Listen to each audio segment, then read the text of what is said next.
Hello friend, welcome to my channel RK novel podcast. Disclaimer, ये story केवल मनोरंजन के उद्देश्य से बनाया गया है। इसका उद्देश्य किसी भी जाति, धर्म या किसी व्यक्ति को ठेस पहुंचाना नहीं है।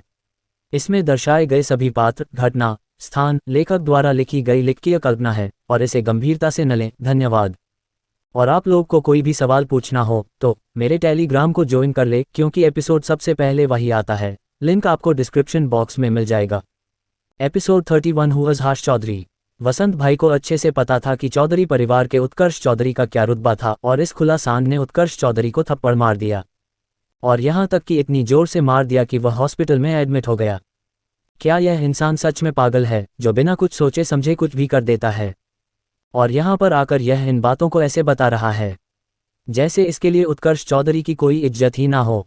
वसंत भाई सिर्फ यही सोच रहा था, क्या रंजीत राणा सच में इतना ज़्यादा निडर है। वसंत भाई को इतना तो पता था कि इस तरह की निडरता रंजीत राणा ने अर्नव के साथ रहकर ही सीखा है। अर्नव रंजीत राणा से इस समय काफ़ी ज़्यादा खुश था। उसे विश्वास नहीं हो रहा था कि उसके सिर्फ एक ऑर्डर पर रंजीत राणा उस चौधरी परिवार के घर में घुसकर उन लोगों को पीट कर आ गया था जिनसे भीड़ने से पहले वसंत भी एक बार सोचता है। आधे घंटे पहले अर्नव के ऑर्डर देने के बाद रंजीत राणा तुरंत अपने आदमियों को लेकर चौधरी परिवार के बंगले पहुंच गया था। चौधरी परिवार का बंगला काफ़ी बड़ा था। उसे देखकर साफ पता चल रहा था कि यहाँ पर एक बहुत ही अमीर परिवार रहता होगा। उस बंगले के गेट पर 2 गेटकीपर खड़े थे। तभी वहाँ पर एक दर्जन काली गाड़ियों का काफिला आकर रुकता है। उस काफिले के अंदर सबसे आगे एक काले रंग की फॉर्च्यूनर चल रही थी, जिसके शीशे भी काले थे। तभी उन सभी गाड़ियों के अंदर से बॉडी बिल्डर जैसे दिखने वाले लोग नीचे उतरते हैं। उन सभी लोगों की कमर पर एक एक बंदूक नजर आ रही थी। फिर एक बॉडी बिल्डर आगे वाली फॉर्च्यूनर का दरवाजा खोल देता है। उस आगे वाली फॉर्च्यूनर के अंदर से एक बहुत ही खतरनाक इंसान बाहर निकलता है। उस इंसान की आंखें किसी खूंखार जानवर की तरह थी और उसके होठों में एक सिगरेट दबी हुई थी। वह इंसान भी उन सभी बॉडी बिल्डरों की तरह ही बॉडी बिल्डर था, लेकिन उसका शरीर इन सभी बाकी बॉडी बिल्डरों से ज़्यादा चौड़ा था। यहाँ तक कि इस इंसान की लंबाई भी 6 फुट से ऊपर थी। वहाँ पर मौजूद जब वह दोनों को गार्ड अपने सामने इस नज़ारे को देखते हैं तो काफ़ी ज़्यादा हैरान हो जाते हैं, क्योंकि उन्होंने आज तक कभी भी इतने ताकतवर बॉडी बिल्डरों को नहीं देखा था। लेकिन उन दोनों गर्दों को यह भी पता चल गया था कि सामने वाले सिर्फ बॉडी बिल्डर ही नहीं बल्कि गुंडे भी हैं, क्योंकि उन सभी बॉडी बिल्डर की पहनी गई टी शर्ट बिल्कुल फंस कर आ रखी थी। उन सभी के डोले तो इस शर्ट की बाजू को फाड़ने वाले थे। ये सभी इंसान रंजीत राणा और उसके आदमी थे। रंजीत राणा अपनी दबंग चाल के साथ उन दोनों गार्ड के पास पहुंचता है। उनके पास जाने के बाद रंजीत राणा एक गार्ड के कंधे के ऊपर अपना हाथ रखते हुए गंभीरता से पूछता है, क्या ये घर चौधरी परिवार के लोगों का है। रंजीत राणा ने जी गार्ड के कंधे पर अपना हाथ रखा था। वह गार्ड रंजीत राणा के हाथ के भार से एक तरफ नीचे झुक गया था। रंजीत राणा को अपने इतने करीब देखकर उस गार्ड का पूरा शरीर कांप गया था। वह गार्ड रंजीत राणा से इस समय इसलिए डर रहा था क्योंकि उसने आज से पहले कभी भी इतने खतरनाक आदमी को नहीं देखा था। वह आदमी तुरंत हकलाते हुए रंजीत राणा को जवाब देता है, हाँ, ये बांग्ला चौधरी परिवार का ही है। उस गार्ड की बात सुनने के बाद रंजीत राणा दोबारा से उस गार्ड से पूछता है, क्या घर के अंदर हर्ष चौधरी है। रंजीत राणा की इस बात को सुनकर तो अब तो वह गार्ड थर-थर कांप गया था। उसे पक्का विश्वास हो गया था कि सामने वाले नेक इरादे से यहाँ पर नहीं आए हैं, लेकिन वह गार्ड इतना ज़्यादा ताकतवर नहीं था कि सामने वाले से लड़ सके।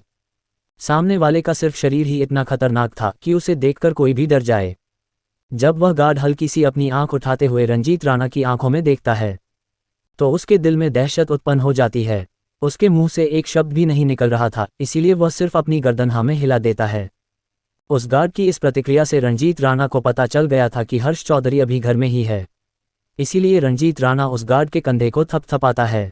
हालांकि रंजीत राणा ने यह बड़े आराम से किया था, लेकिन उस गार्ड को ऐसा लग रहा था जैसे कोई भारी हथौड़ा उसके कंधे पर 2-3 बार रखकर उठा दिया गया हो।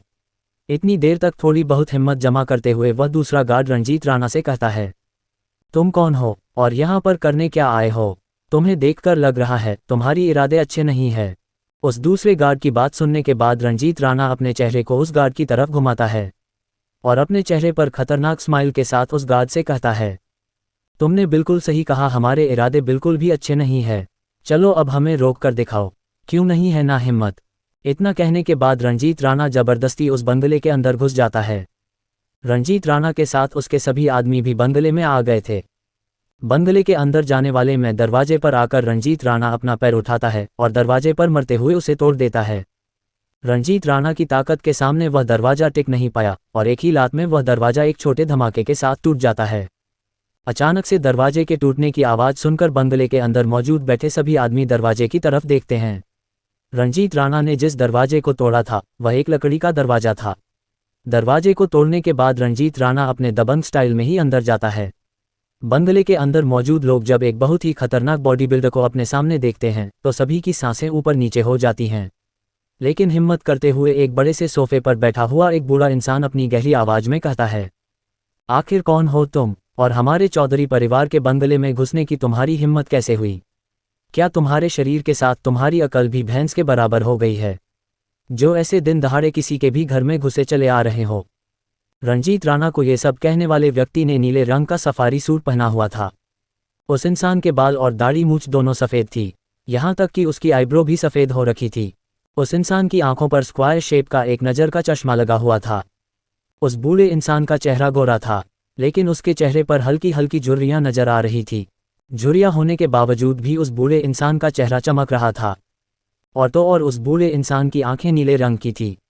उस बूढ़े इंसान का शरीर भी दूसरे बूढ़ों की तरह ढीला डाला नजर नहीं आ रहा था, बल्कि वह बूढ़ा तो अभी भी सोफे पर बिल्कुल सीधा बैठा हुआ था। उस बूढ़े इंसान के हाथ में काली लकड़ी के साथ सोने के हैंडल वाला बेत, बूढ़े इंसान जिस लकड़ी का सहारा लेकर चलते हैं, थी। उस बूढ़े इंसान की आवाज़ में एक अलग ही तरह का रुतबा था। उस बूढ़े इंसान की आवाज़ से साफ पता चल रहा था कि वह बूढ़ा इंसान समाज में एक अच्छी पोजीशन रखता है। यह इंसान कोई और नहीं बल्कि हर्ष चौधरी का पिता उत्कर्ष चौधरी था, और यह इस चौधरी परिवार का फैमिली हेड था। इस इंसान की उम्र को देखकर साफ पता चल रहा है कि यह इंसान लगभग 60 के करीब का है, और हर्ष चौधरी इस समय सिर्फ 30-32 साल का था। रंजीत राणा जब उत्कर्ष चौधरी की तरफ देखता है तो उत्कर्ष चौधरी रंजीत राणा के चेहरे को देखकर थोड़ा डर गया था, क्योंकि रंजीत राणा का चेहरा ही काफ़ी डरावना था। उत्कर्ष चौधरी की बात से रंजीत राणा को कुछ फर्क नहीं पड़ा था, बल्कि रंजीत राणा तो अपने उसी दबंग अंदाज में उत्कर्ष चौधरी के पास जाता है और उसकी आंखों में आंखें डालते हुए अपनी भारी भरकम आवाज़ में उत्कर्ष चौधरी से कहता है, तू कौन है बे बुढ़े? खैर छोड़, मुझे ये बताओ, तुम में से हर्ष चौधरी कौन है? वहां पर बैठे जब सभी लोग उसे इंसान की बात सुनते हैं तो काफ़ी ज़्यादा हैरान हो जाते हैं। उन्हें विश्वास नहीं हो रहा था कि कोई इंसान उनके परिवार के फैमिली हेड से इस तरह से बातें भी कर सकता है। सभी बस ये सोच रहे थे, आखिर यह बॉडी बिल्डर टाइप जैसा आदमी है कौन, और यह हर्ष चौधरी को क्यों ढूंढ रहा है? चौधरी आपके पापा से थोड़ी ही दूरी पर दूसरे सोफे पर बैठा था। चौधरी उस बॉडी बिल्डर के मुझे अपना नाम सुनता है तो वह काफ़ी ज़्यादा हैरान हो जाता है। हालांकि पहले तो वह रंजीत राणा को देखकर काफ़ी ज़्यादा डर गया था, लेकिन फिर उसे याद आता है कि वह इस समय अपने ही घर में बैठा है। उसके हिसाब से किसी की भी इतनी हिम्मत नहीं है कि वह उनके घर में घुसकर उनसे इस तरह से बात कर सकते हैं। हर्ष चौधरी को अच्छे से पता था कि यहाँ पर उनके सभी बॉडीगार्ड है। अगर इस बॉडी बिल्डर ने कुछ भी गलत करने की कोशिश की तो उनके सभी बॉडीगार्ड इन्हें मौत के घाट उतार देंगे। इसीलिए वह थोड़ा चोर में अपनी जगह से खड़ा होते हुए रंजीत राणा से कहता है, मैं हूँ हर्ष चौधरी, और तेरी हिम्मत कैसे हुई मेरे पिता से इस तरह से बात करने की? आखिर तू है कौन? क्या तुझे नहीं पता कि तू इस समय चौधरी परिवार के घर में खड़ा है? तू भले ही कितना ही ताकतवर क्यों ना हो, अगर मेरे पिता ने एक इशारा भी कर दिया ना तो हमारे बॉडीगार्ड तुझे यही मौत के घाट उतार देंगे।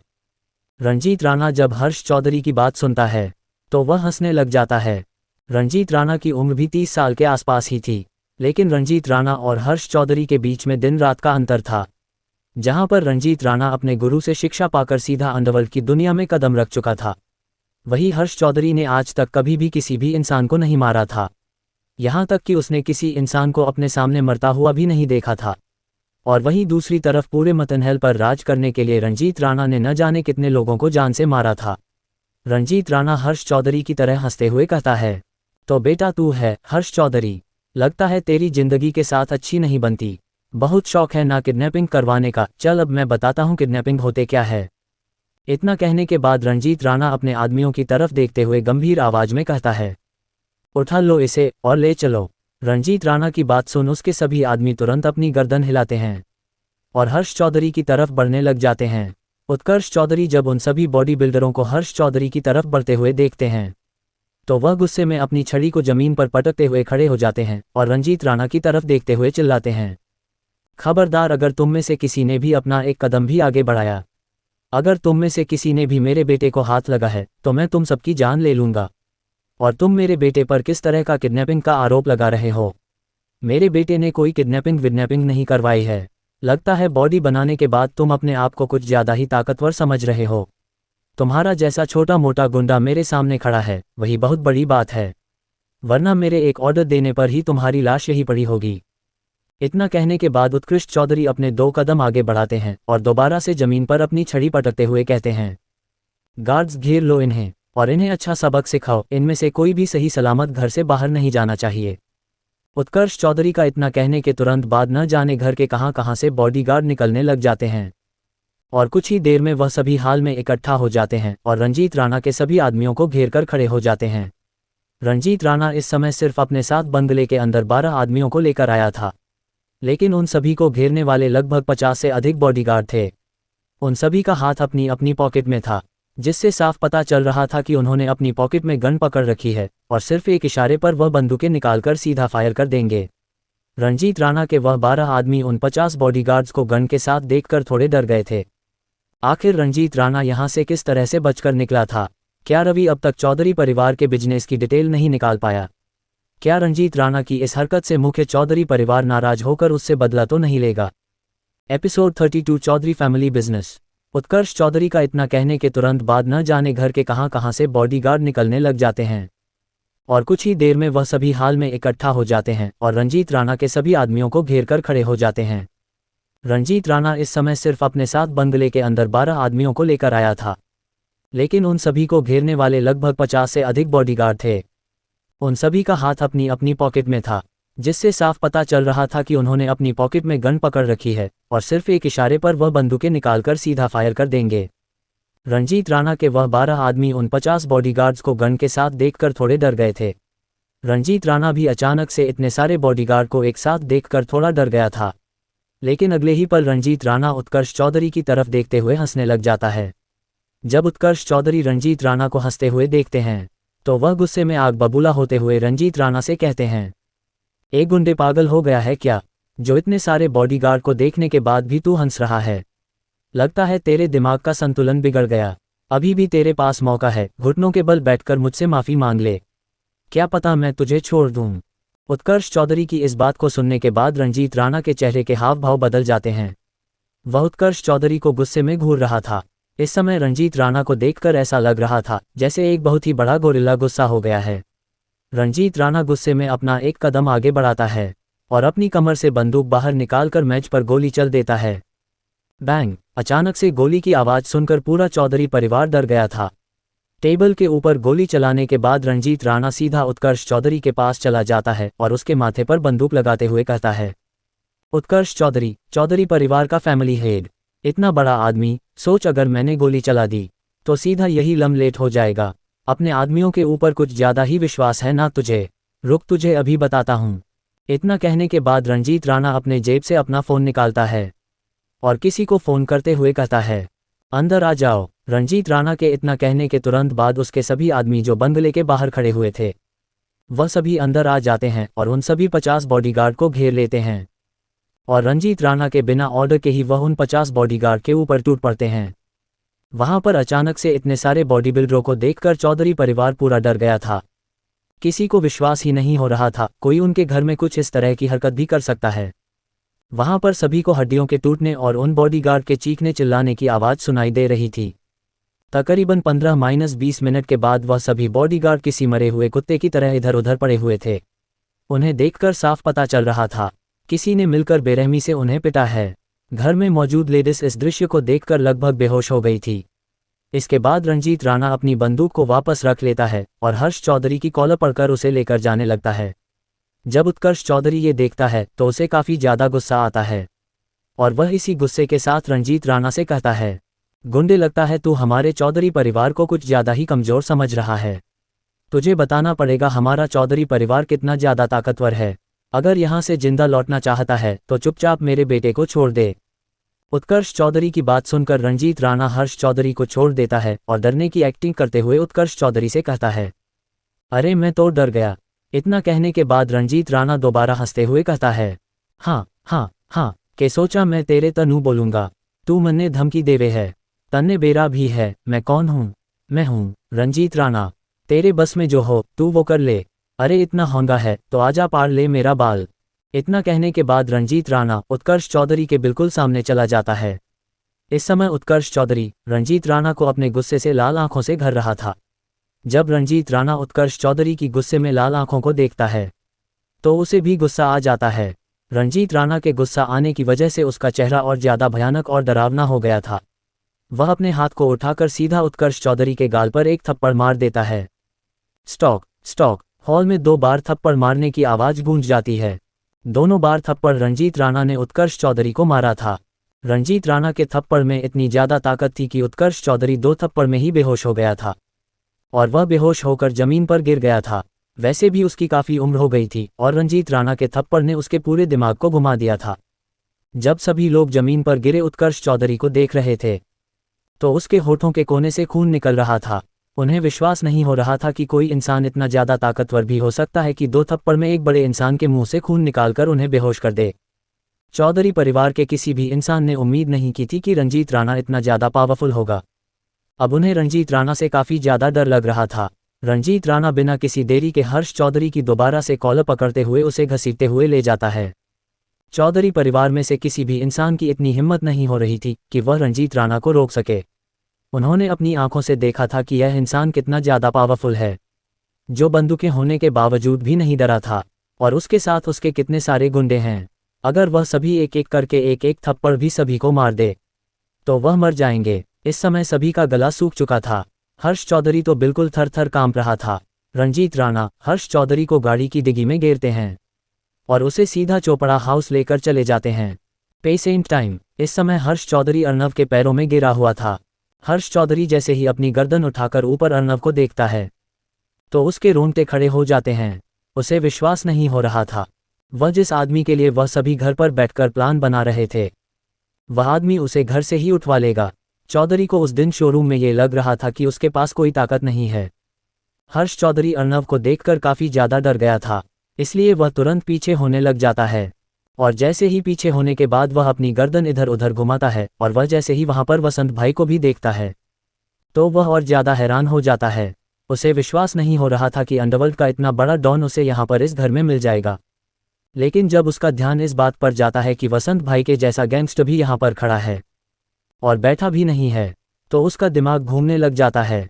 अब उसे सच में विश्वास हो गया था कि उसने शोरूम में किसी गलत इंसान को टारगेट कर लिया, जिस इंसान के साथ उनके चौधरी परिवार के फैमिली हेड और हर्ष चौधरी के पिता उत्कर्ष चौधरी एक टेबल पर बैठकर बातचीत करते हैं। वह वसंत भाई इस समय किसी आज्ञाकारी नौकर की तरह सिर्फ अपनी जगह पर खड़ा था। अर्नव अपनी जगह से खड़ा होता है और हर्ष चौधरी की तरफ देखते हुए अपनी आवाज में बिना किसी इमोशन के साथ उसे कहता है, अब तुम सोच रहे हो कि तुमने सच में किसी बहुत ही गलत इंसान से पंगा ले लिया है, लेकिन मैं भी क्या करूं, मैं तुम्हें छोड़ देता।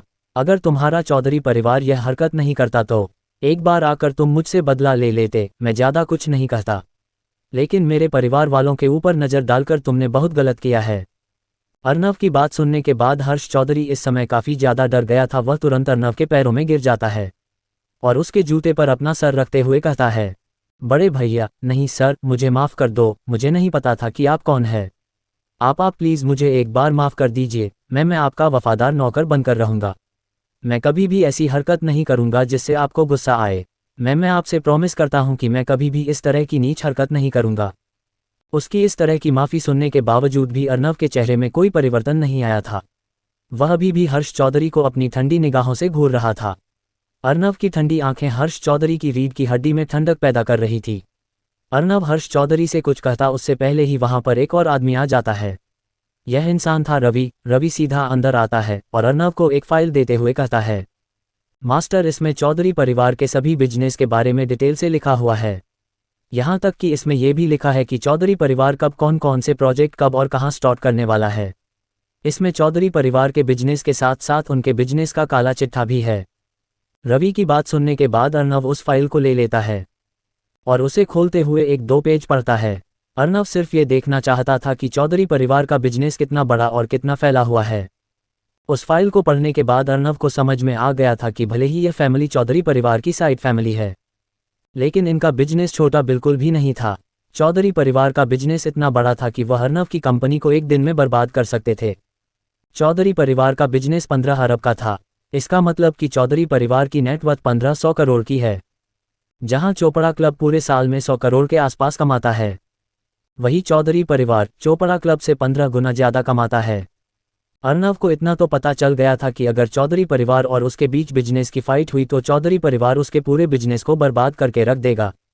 और उसके बिजनेस को बर्बाद करने के लिए चौधरी परिवार को मुख्य फैमिली की भी ज़रूरत नहीं है। और यह 15 अरब की इनकम तो कागज़ों पर दिखाई जा रही है। अगर चौधरी परिवार के इलीगल कामों को भी मिल लिया जाए तो उनकी नेटवर्थ तो और ज़्यादा बन रही थी। अर्नव को अच्छे से पता था चौधरी परिवार उसकी कंपनी को बर्बाद करने पर आ जाए तो उसे ज़्यादा मेहनत करने की ज़रूरत भी नहीं पड़ेगी। काफ़ी देर तक इस बारे में सोचने के बाद अर्नव वसंत की तरफ देखते हुए कहता है, वसंत, पैसों के मामले में तो चौधरी परिवार हमें पटकनी दे सकता है। अगर हम खुल के उनके साथ लड़ाई करेंगे तो हमारे बिजनेस को काफ़ी नुकसान हो सकता है, या फिर कहा जाए तो हमारा पूरा बिजनेस एकदम ठप हो जाएगा। हमें कहीं ना कहीं से पैसों का जुगाड़ करना होगा। आखिर चौधरी परिवार से लड़ने के लिए अर्नव कहाँ से करेगा इतने सारे पैसों का जुगाड़? क्या अर्नव अपनी इस पहली लड़ाई को ही हार जाएगा, या फिर अर्नव हर्ष चौधरी का फ़ायदा उठाएगा?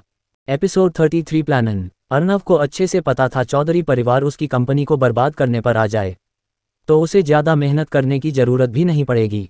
काफ़ी देर तक इस बारे में सोचने के बाद अर्नव वसंत की तरफ देखते हुए कहता है, वसंत, पैसों के मामले में तो चौधरी परिवार हमें पटकनी दे सकता है। अगर हम खुल के उनके साथ लड़ाई करेंगे तो हमारे बिजनेस को काफ़ी नुकसान हो सकता है, या फिर कहा जाए तो हमारा पूरा बिजनेस एकदम ठप हो जाएगा। हमें कहीं ना कहीं से पैसों का जुगाड़ करना होगा। इतना कहने के बाद अर्नव एक लंबी गहरी सांस लेता है और एक पल के लिए रुकने के बाद दोबारा कहता है, हम चौधरी परिवार के साथ चाहे किसी भी एंगल में लड़े लेकिन हमारी कंपनी को नुकसान जरूर होगा। वैसे भी तुम इतने सालों से झज्जर के अंडरवर्ल्ड पर राज कर रहे हो।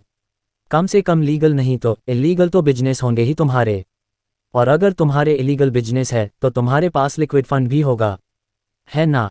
अर्नव की बात सुनने के बाद वसंत को कुछ समझ नहीं आ रहा था आखिर अर्नव चौधरी परिवार के साथ किस तरह से लड़ेगा। लेकिन अभी थोड़ी देर पहले रंजीत राणा के दबंग एटीट्यूड से वसंत भाई भी हैरान था, इसलिए वह भी फैसला कर लेता है अब चाहे कुछ भी हो जाए वह अर्नव के लिए ही काम करने वाला है। वसंत भी रंजीत राणा की तरह अर्नव का खास आदमी बनना चाहता था, इसीलिए वह अब हर कीमत पर अर्नव का साथ देने वाला था। अर्नव की बात सुन वह तुरंत अर्नव को बताते हुए कहता है, बॉस, मेरे बिजनेस लीगल और इलीगल दोनों तरह के हैं। आपको जिस तरह की मदद चाहिए मैं करने के लिए तैयार हूँ। वसंत की बात सुनने के बाद अर्नव भी समझ गया था आखिर वह क्या चाहता है, लेकिन इससे अर्नव को कोई फर्क नहीं पड़ता। वह अपनी जगह पर बैठा कुछ सोचता है और फिर वसंत ऑर्डर देते हुए कहता है, वसंत, सबसे पहले तुम मुझे ये बताओ तुम्हारा लीगल बिजनेस कितना बड़ा है और कहाँ कहाँ फैला हुआ है। अर्नव की बात सुनने के बाद वसंत उत्साह से उसको बताते हुए कहता है, मास्टर, वैसे तो मेरा बिजनेस में झज्जर और रोहतक में ही है, लेकिन देखी जाए तो मेरे बिजनेस की एक दो ब्रांच हर जिले में है, और वहाँ दूसरे जिलों में हमारा कोई भी इलीगल बिजनेस नहीं है। हमारे लीगल बिजनेस बार और होटल है। हमारे लीगल और इलीगल सभी तरह के बिजनेस मिलकर हम पूरे साल में 7 अरब तक कमाते हैं। और हमारे इलीगल बिजनेस की कच्ची दारू, हथियार और ड्रग्स दूसरी स्टेट में भी सप्लाई होते हैं। दूसरी स्टेट से हमें मैक्सिमम प्रॉफिट होता है। इलीगल बिजनेस में हम बैंक से या चेक से आदान प्रदान नहीं कर सकते, इसीलिए हम इसमें सारा काम कैश का करते हैं। अगर इस समय कैश की बात की जाए तो हमारे पास लगभग 3 अरब कैश होगा। वसंत भाई की बात सुन अर्नव की आंखें चमक जाती हैं, लेकिन वह डायरेक्ट अपने प्लान के ऊपर काम नहीं करता, बल्कि वह अपने प्लान की हर साइड से सोचता है और पूरी तरह से कंफर्म होने के बाद वह वसंत से कहता है, वसंत, इस समय हमारे पास बहुत लिक्विड फंड है, तुम जल्दी इसे यहाँ पर अरेंज करो और अलग अलग नाम से चौधरी परिवार के बिजनेस में लगा दो। और फिर जैसे ही यह काम होता है तो हम तुरंत अपने सभी शेयर्स को बाहर निकाल लेंगे। भले ही चौधरी परिवार का बिजनेस 15 अरब का हो, लेकिन एकदम से 3 अरब जब उनकी कंपनी से निकले जाएंगे तो उनके शेयर्स पर काफ़ी प्रभाव पड़ेगा, जिससे उनके शेयर्स काफ़ी डाउन हो जाएंगे। शेयर मार्केट में अचानक से उनके शेयर का प्राइस गिरने से उनको भी एक झटका लगेगा, और अगर भगवान ने साथ दिया तो उनके बाकी के इन्वेस्टर भी अचानक से इस गिरावट को देखकर अपने पैर पीछे करेंगे और अपने शेयर्स बाहर निकलेंगे। रवि ने चौधरी परिवार के बिजनेस के डिटेल निकाली है, उसमें उन सभी इन्वेस्टर के नाम भी हैं जिन्होंने चौधरी परिवार में काफ़ी पैसे इन्वेस्ट कर रखे हैं। उन सभी की फैमिली डिटेल निकाल कर और उन्हें डरा धमका या तो शेयर्स बेचने को बोलो या फिर शेयर हमें ट्रांसफ़र करने को बोलो। अगर उनमें से कोई भी बात मानने से इनकार करे तो उनमें से किसी के भी फैमिली मेंबर को उठा लेना। हालांकि फैमिली मेंबर को उठाना है, उनके साथ कुछ भी गलत नहीं होना चाहिए। और जैसे ही शेयर ट्रांसफ़र हो जाते हैं तो उन्हें इज्जत के साथ उनके घर पर छोड़कर आ जाना। हमें कैसे भी करके चौधरी परिवार के 51% की स्टेक होल्डिंग लेनी है। और जैसे ही ऐसा होता है तो चौधरी परिवार का पूरा बिजनेस हमारे अंडर आ जाएगा। वसंत को अर्नव की बात थोड़ी थोड़ी समझ में आ रही थी, लेकिन उसे यह समझ नहीं आ रहा था पहले उन्हें शेयर्स बेचने क्यों हैं और फिर बाद में 51% की स्टेक होल्डिंग क्यों करनी है। ये तो वे शुरुआत में ही कर सकते हैं। अगर कान ही पकड़ता है तो फिर आगे से ही पकड़ना चाहिए, पीछे से पकड़ने की क्या ज़रूरत है। इस बारे में सोचकर वसंत थोड़ा हिचकिचाते हुए अर्नव से पूछ ही लेता है, मास्टर हम पहले 3 अरब की होल्डिंग खरीदकर उन्हें बेचेंगे क्यों? हम उसे होल्डिंग को बिना बेचे भी तो दूसरों को धमकाकर 51% की स्टेक होल्डिंग ले सकते हैं। वसंत की बात सुनने के बाद अर्नव लंबी गहरी सांस लेते हुए वसंत की तरफ देखते हुए कहता है, तुम्हारा कहना बिल्कुल सही है, लेकिन सोचो अचानक से 15 अरब की एक कंपनी के अंदर से 3 अरब की इन्वेस्टमेंट बाहर निकाल ली जाए तो इससे कंपनी की कोर टीम हिल जाएगी। इस मैटर को सॉल्व करने के लिए कंपनी जल्दी से बोर्ड मीटिंग अरेंज करेगी, और अगर ऐसा होता है तो कंपनी के शेयर नीचे आएंगे। कंपनी के शेयर नीचे आएंगे तो कंपनी के इन्वेस्टर्स को ऐसा लगेगा जैसे उनके पैसे डूब रहे हैं, तो वह तुरंत अपने पैसे रिकवर करने के लिए कंपनी के शेयर बेचेंगे, जिससे कंपनी के शेयर और डाउन जाएंगे। और अगर कंपनी के शेयर प्राइस नीचे आएगा तो हम 3 अरब में पहले जितने शेयर खरीद सकते थे उससे डबल हम नीचे के प्राइस में खरीद सकते हैं, और इन्वेस्टर के परिवार वालों को किडनैप करके हम उनके ऊपर डबल अटैक करेंगे। अगर ऐसा होता है तो इन्वेस्टर समझ जाएगा कि चौधरी परिवार के पीछे कोई बहुत ही बड़ा आदमी लगा हुआ है जो अब चौधरी परिवार को बिल्कुल बर्बाद कर देगा, और इसी चलते या तो हम उस इन्वेस्टर के शेयर बेच देंगे या फिर हम उसे धमकाकर अपने पास रख लेंगे। लेकिन उन सभी इन्वेस्टर को हमें पावर में रखना होगा, इसलिए हम ज़्यादा शेयर्स को उनसे नहीं लेंगे। 3 अरब की तो हमारी कंपनी में वैसे इन्वेस्टमेंट होगी, और अगर हम इन्वेस्टर के भी शेयर खरीद लेते हैं तो हम कंपनी के मेजर शेयर होल्डर बन जाएंगे, मतलब हम कंपनी के मालिक बन जाएंगे। और अगर ऐसा होता है तो उसके बाद तो हमें चौधरी परिवार से निपटने में ज़्यादा दिक्कत नहीं होगी। और अगर फिर भी कोई दिक्कत आती है तो मेरे पास एक प्लान बी भी है, उसे एग्जीक्यूट करने के लिए मुझे अभी घर पर जाना होगा, इसलिए मैं अभी चलता हूँ, तुम सब अपना काम करो। अर्नव की बात सुनने के बाद वसंत और रवि का मुंह खुला का खुला रह जाता है।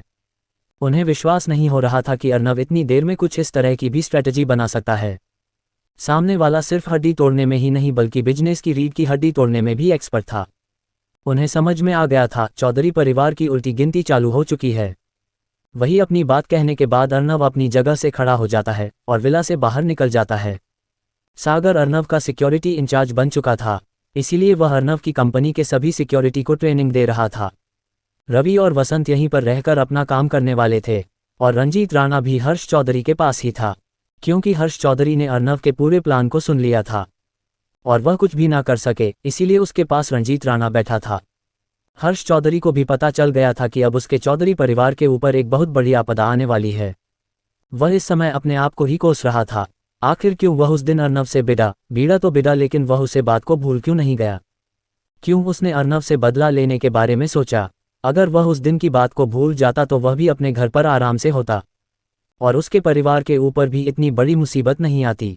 लेकिन वह इस समय कुछ कर नहीं सकता था, क्योंकि उसकी बगल में रंजीत राणा जैसा एक सांड बैठा हुआ था। अर्नव के विला से निकलने के बाद रंजीत राणा का पर्सनल ड्राइवर अर्नव का ड्राइवर बनता है। वही अर्नव भी पीछे गाड़ी में बैठता है और ड्राइवर तुरंत गाड़ी को खानपुर गांव की तरफ ले लेता है। इस बार अर्नव गाड़ी से गांव के अड्डे पर नहीं उतरता, बल्कि वह ड्राइवर से बोलकर घर की तरफ ही चल पड़ता है। गांव में मौजूद सभी लोग अचानक से गांव में इतनी महंगी गाड़ी को देखकर हैरान थे। सभी लोग आकर फाड़ कर उसे नीले रंग की मर्सिडीज को देख रहे थे। उन्हें यही लग रहा था शायद आज गांव में कोई बहुत ही अमीर आदमी आया है। छोटे बच्चे तो गाड़ी के पीछे दौड़ने लग गए थे, बड़ों का भी कोई अपवाद नहीं था, बड़े भी गाड़ी के पीछे चल रहे थे। सभी गांव वाले ये देखकर हैरान थे कि गाड़ी उसे घर के सामने जाकर रुकती है, जिस घर को गांव वाले अपराधी का घर बोलते हैं। तभी भीड़ में से एक आदमी कहता है, भाई मुझे तो लगता है कि आज कोई शहर से बहुत बड़ा आदमी आया है और आज गांव में एक बहुत ही अच्छा तमाशा होगा। लगता है जो आदमी अपने आदमियों को इस घर पर भेजता था आज वह खुद आ गया है। बेचारे जगदीश और मीना की तो किस्मत ही खराब है कि उन्होंने उस नालायक बेटे को जन्म दिया। उस आदमी का साथ देते हुए एक और आदमी कहता है, सही कह रहा है भाई तू, किस्मत ही खराब है जगदीश और मीना की तो। वैसे सुना है कि वह जेल से छूटकर वापस आ गया है।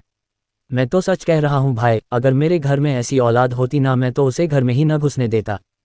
सभी गांव वाले आपस में कुछ इस तरह की ही बातें कर रहे थे। गाड़ी के रुकने के बाद तुरंत ड्राइवर नीचे उतरता है और अर्नव के लिए गाड़ी का दरवाजा खोल देता है। अर्नव तुरंत गाड़ी से नीचे उतरता है। भीड़ में मौजूद सभी लोग अचानक से अर्नव को गाड़ी से उतरता देखकर काफी ज्यादा हैरान थे। इस समय सभी की बोलती बंद हो गई थी। कोई भी कुछ नहीं कह रहा था, बस अपनी आंखें फाड़े अर्नव को देख रहे थे।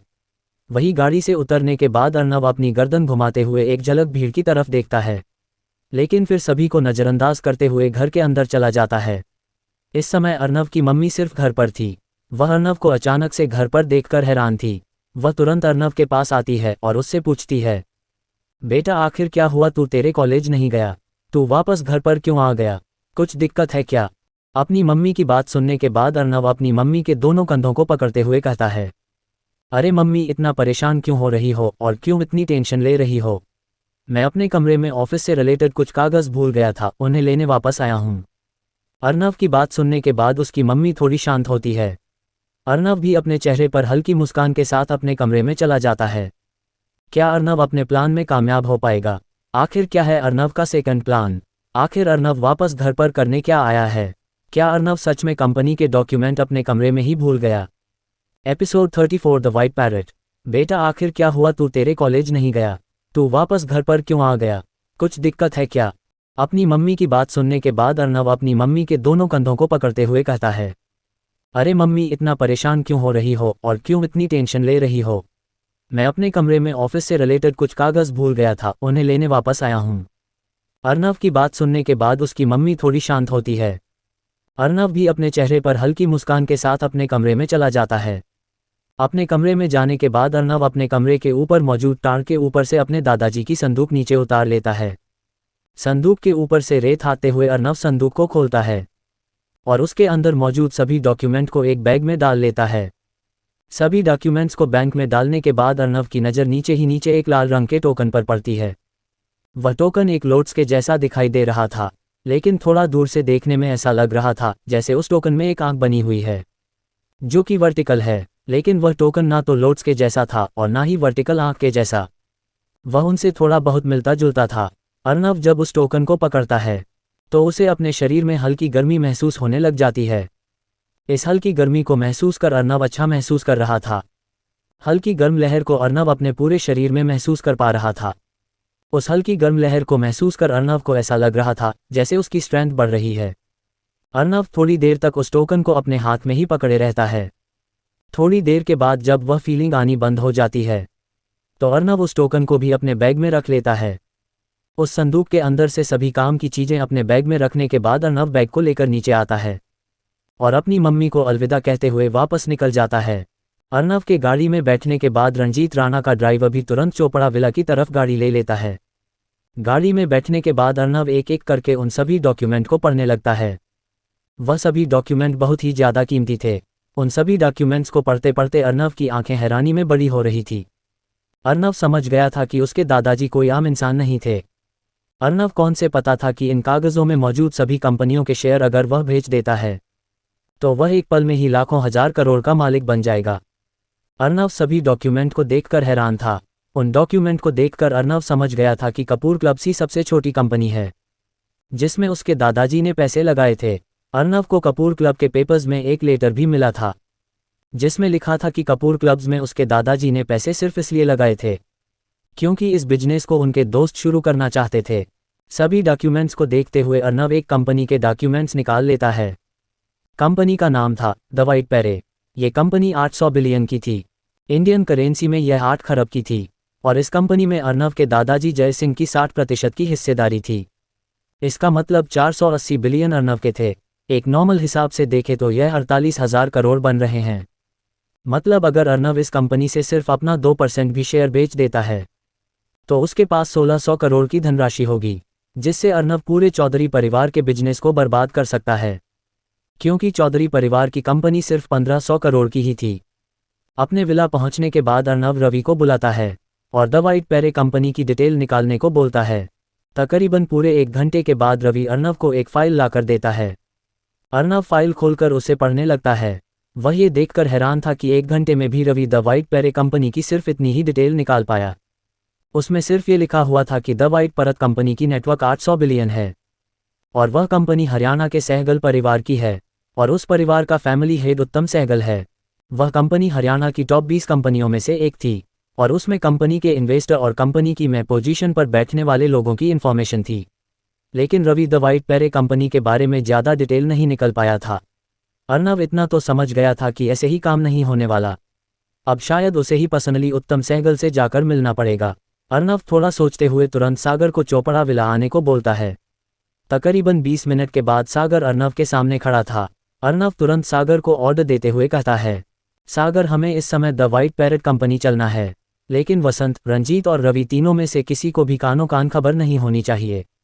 अर्नव की बात सुनने के बाद सागर तुरंत अपनी गर्दन हिलाते हुए कहता है, ओके मास्टर, इन तीनों में से किसी को खबर नहीं लगेगी और मैं अभी जाकर गाड़ी निकालता हूँ।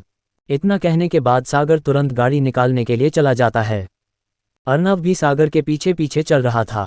अर्नव के गाड़ी में बैठने के बाद सागर तुरंत गाड़ी को द वाइट पैरेट कंपनी की तरफ मोड़ देता है। अर्नव गाड़ी की पीछे वाली सीट पर बैठा था और उसी के बगल में एक ऑफिशियल फाइल रखी हुई थी जिसमें द वाइट पैरे कंपनी के 60% शेयर थे। चोपड़ा विला से निकले हुए अर्नव को लगभग आधा घंटा हो गया था, लेकिन अभी भी वह द वाइट पैरेट कंपनी नहीं पहुंचे थे। तभी अर्नव का फ़ोन बजता है। अर्नव देखता है कि उसे रवि फ़ोन कर रहा है। अर्नव तुरंत फ़ोन उठा लेता है। अर्नव के फ़ोन उठाने के तुरंत बाद दूसरी तरफ से रवि अर्नव से पूछता है, मास्टर इस समय आप कहाँ पर हैं? अर्नव रवि की गंभीर आवाज़ को सुन लेता है, लेकिन फिर भी वह बड़ी ही शांति से रवि से पूछता है, मैं इस समय किसी बहुत ज़रूरी काम के लिए बाहर आया हूँ, तुम बोलो क्या काम है? अर्नव की इस बात को सुनने के बाद रवि एक लंबी गहरी सांस लेते हुए अर्नव से कहता है, मास्टर हो सके तो आप जल्दी से कंपनी आ जाए, क्योंकि कंपनी में इस समय पुलिस आई हुई है और वह रंजीत चोपड़ा की मौत की इन्वेस्टिगेशन के लिए आपसे मिलना चाहते हैं। रवि ने अर्नव को ज़्यादा कुछ तो नहीं बताया था, लेकिन सिर्फ रंजीत चोपड़ा की मौत की इन्वेस्टिगेशन से ही अर्नव समझ गया था कि मामला काफ़ी गंभीर है। लेकिन फिर भी उसे इस समय सहगल परिवार से मिलना था, इसीलिए वह रवि को ऑर्डर देते हुए कहता है, रवि उनसे बोलो मैं इस समय आउट ऑफ सिटी हूँ और किसी बहुत ही ज़रूरी काम के लिए जा रहा हूँ। वह इन्वेस्टिगेशन शुरू कर सकते हैं, लेकिन अगर उन्हें मुझसे मिलना है तो उन्हें कल तक का इंतज़ार करना होगा। हालांकि रवि चाहता था कि अर्नव जल्द से जल्द कंपनी आ जाए, लेकिन उसकी इतनी हिम्मत नहीं थी कि वह अर्नव को ऑर्डर दे सके। इसलिए वह अर्नव की बात को मान जाता है और उसे कहता है, ठीक है मास्टर, मैं ऐसा ही बोलता हूँ। रवि की बात सुन अर्नव कॉल रख देता है और अपने चेहरे पर गंभीर भाव के साथ सागर से कहता है, सागर, रंजीत से फ़ोन करके ये पूछो कि रंजीत चोपड़ा की मौत में उसने पीछे कोई सबूत तो नहीं छोड़ा है। अगर कोई सबूत छोड़े हैं तो उन्हें जल्द से जल्द मिटाने की कोशिश करो। मैंने उम्मीद नहीं की थी कि सिर्फ रंजीत चोपड़ा की मौत से ही पुलिस इन्वेस्टिगेशन शुरू हो सकती है। और हाँ, रंजीत को बता देना कि वह और वसंत या फिर उनका कोई भी आदमी कंपनी के आसपास भी नहीं जाना चाहिए। अगर उनमें से कोई भी वहां पर दिखता है तो हमारे ऊपर शक बढ़ सकता है। और हाँ, रवि को भी मैसेज कर देना कि वसंत या रंजीत में से किसी से भी कांटेक्ट ना करें। अर्नव की बात सुनने के बाद सागर भी समझ गया था कि कंपनी में इन्वेस्टिगेशन टीम आई हुई है और मामला भी काफ़ी गंभीर है, इसलिए वह भी अर्नव की बात मानते हुए तुरंत कहता है, जी मास्टर, मैं अभी इनसे बात करता हूँ। इतना कहने के बाद सागर तुरंत सबसे पहले रवि को मैसेज करता है और फिर रंजीत राणा और वसंत भाई से बात करता है। सब कुछ अरेंज करने के बाद सागर एक राहत की सांस लेता है। तकरीबन 20 मिनट की और ड्राइविंग के बाद अर्नव की गाड़ी द वाइट पैरेट कंपनी के सामने आ जाती है। द वाइट पैरेट कंपनी की बिल्डिंग सच में काफ़ी आलीशान थी। ये तकरीबन 30 फ्लोर की थी। सागर अर्नव के लिए गाड़ी का दरवाज़ा खोलता है। इसके बाद सागर और अर्नव दोनों द वाइट पैरेट कंपनी के अंदर जाने लगते हैं। एंट्रेंस गेट के बिल्कुल ऊपर एक बहुत ही खूबसूरत वाइट पैरे का लोगो बना हुआ था। कंपनी के अंदर फ्लोर भी वाइट टाइल से बनाया गया था। कंपनी के अंदर आने के तुरंत लेफ्ट साइड एक रिसेप्शन बना हुआ था। रिसेप्शन हॉल में 2 खूबसूरत शॉर्ट ड्रेस में लड़कियां बैठी हुई थी। उन दोनों लड़कियों की उम्र 23-24 साल की लग रही थी। वह दोनों लड़की देखने में काफ़ी खूबसूरत और अट्रैक्टिव थी। उन दोनों लड़कियों के साथ रिसेप्शन काउंटर पर एक लड़का भी था। उस लड़के की उम्र भी यही कोई 24 साल के आसपास थी। उस लड़के ने ब्लैक सूट डाल रखा था। वह लड़का भी देखने में काफ़ी हैंडसम था। रिसेप्शन के पीछे वाली दीवार पर भी कंपनी का खूबसूरत वाइट पैरे का लोगो लगा हुआ था। अर्नव और सागर तुरंत रिसेप्शन पर जाते हैं। रिसेप्शन पर मौजूद दोनों लड़कियों जैसे ही अर्नव को देखती हैं तो वह देखती ही रह जाती हैं। अर्नव के काले कुर्ते पजामे उन दोनों लड़कियों की हार्ट बीट तेज कर रहा था, और ऊपर से अर्नव की मस्कुलर बॉडी कहर ढा रही थी। जब वह लड़का उन दोनों लड़कियों की हरकत और अर्नव को देखता है तो उसे अर्नव से जलन होने लग गई थी। अर्नव रिसेप्शन पर आकर तुरंत उस लड़के से कहता है, एक्सक्यूज़ मी, क्या आप मुझे बता सकते हैं कि आपकी कंपनी के बॉस मिस्टर उत्तम सहगल आ चुके हैं? अर्नव के मुंह से उत्तम सहगल का नाम सुनकर रिसेप्शन पर मौजूद तीनों इंसान हैरान हो जाते हैं। उन्हें विश्वास नहीं हो रहा था कि कोई इंसान उनकी कंपनी में आकर मिस्टर उत्तम सहगल के बारे में इस तरह से भी पूछेगा।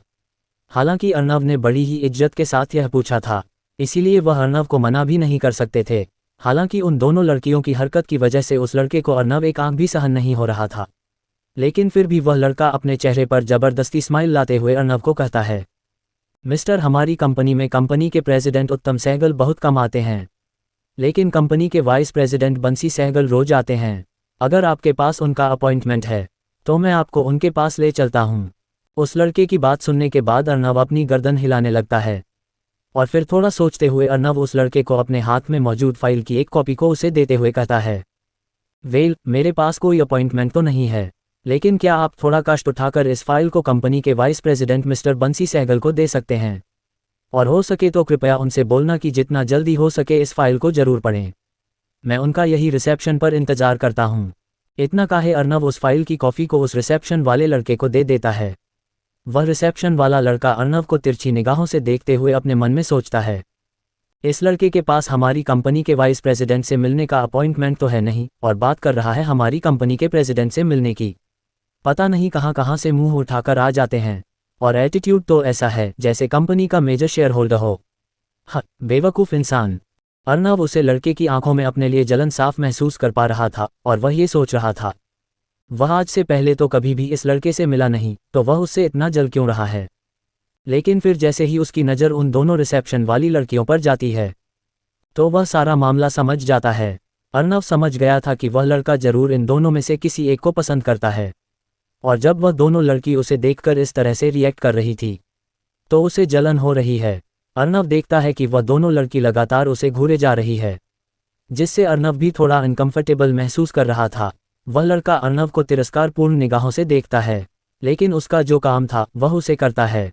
अर्नव के हाथ से वह फाइल लेते हुए वाइस प्रेसिडेंट के केबिन की तरफ जाने लगता है। क्या इन्वेस्टिगेशन टीम को रंजीत चोपड़ा के मर्डर के कोई सबूत मिलेंगे? क्या कंपनी का वाइस प्रेसिडेंट बंसी सहगल अर्नव की फाइल को पढ़ेंगे? अर्नव की फाइल को पढ़ने के बाद बंसी सहगल और उत्तम सहगल किस तरह से रिएक्ट करेंगे? Episode 35 tell him to come down.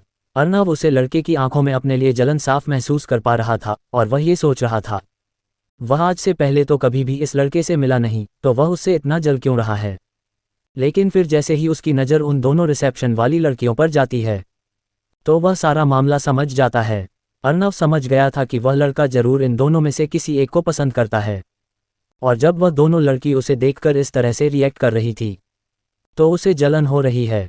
Arnav देखता है कि वह दोनों लड़की लगातार उसे घूरे जा रही है, जिससे अर्नव भी थोड़ा अनकंफर्टेबल महसूस कर रहा था। वह लड़का अर्नव को तिरस्कारपूर्ण निगाहों से देखता है, लेकिन उसका जो काम था वह उसे करता है।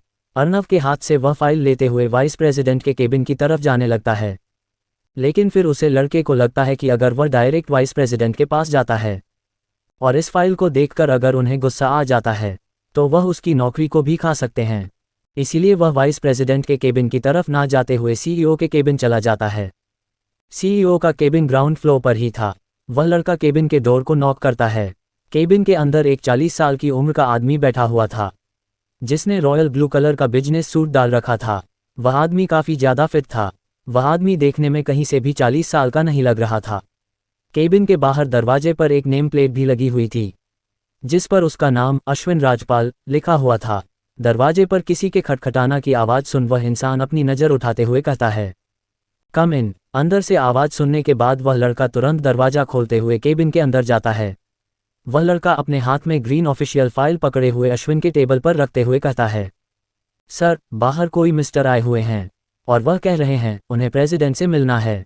और जब मैंने कहा कि प्रेसिडेंट ऑफिस में नहीं आए हुए हैं तो वह वाइस प्रेसिडेंट से मिलने की जिद कर रहे हैं। लेकिन जब मैंने उन्हें मना कर दिया तो उन्होंने मुझे ये फाइल दी और बोले मैं इस फाइल को वाइस प्रेसिडेंट को दे दूं। पर वाइस प्रेसिडेंट के पास ले जाने से पहले मैंने सोचा क्यों ना इस फाइल को मैं एक बार आपसे दिखा दूं। आपसे अप्रूवल होने के बाद मैं इस फाइल को वाइस प्रेसिडेंट के पास ले जाऊंगा। उस लड़के की बात सुनने के बाद अश्विन राजपाल उस लड़के की तरफ देखते हुए गंभीरता से कहते हैं, क्या तुम्हारे दिमाग का कोई स्क्रू ढीला है? कोई भी आकर कुछ भी बोलेगा तो तुम उनकी बात मान जाओगे।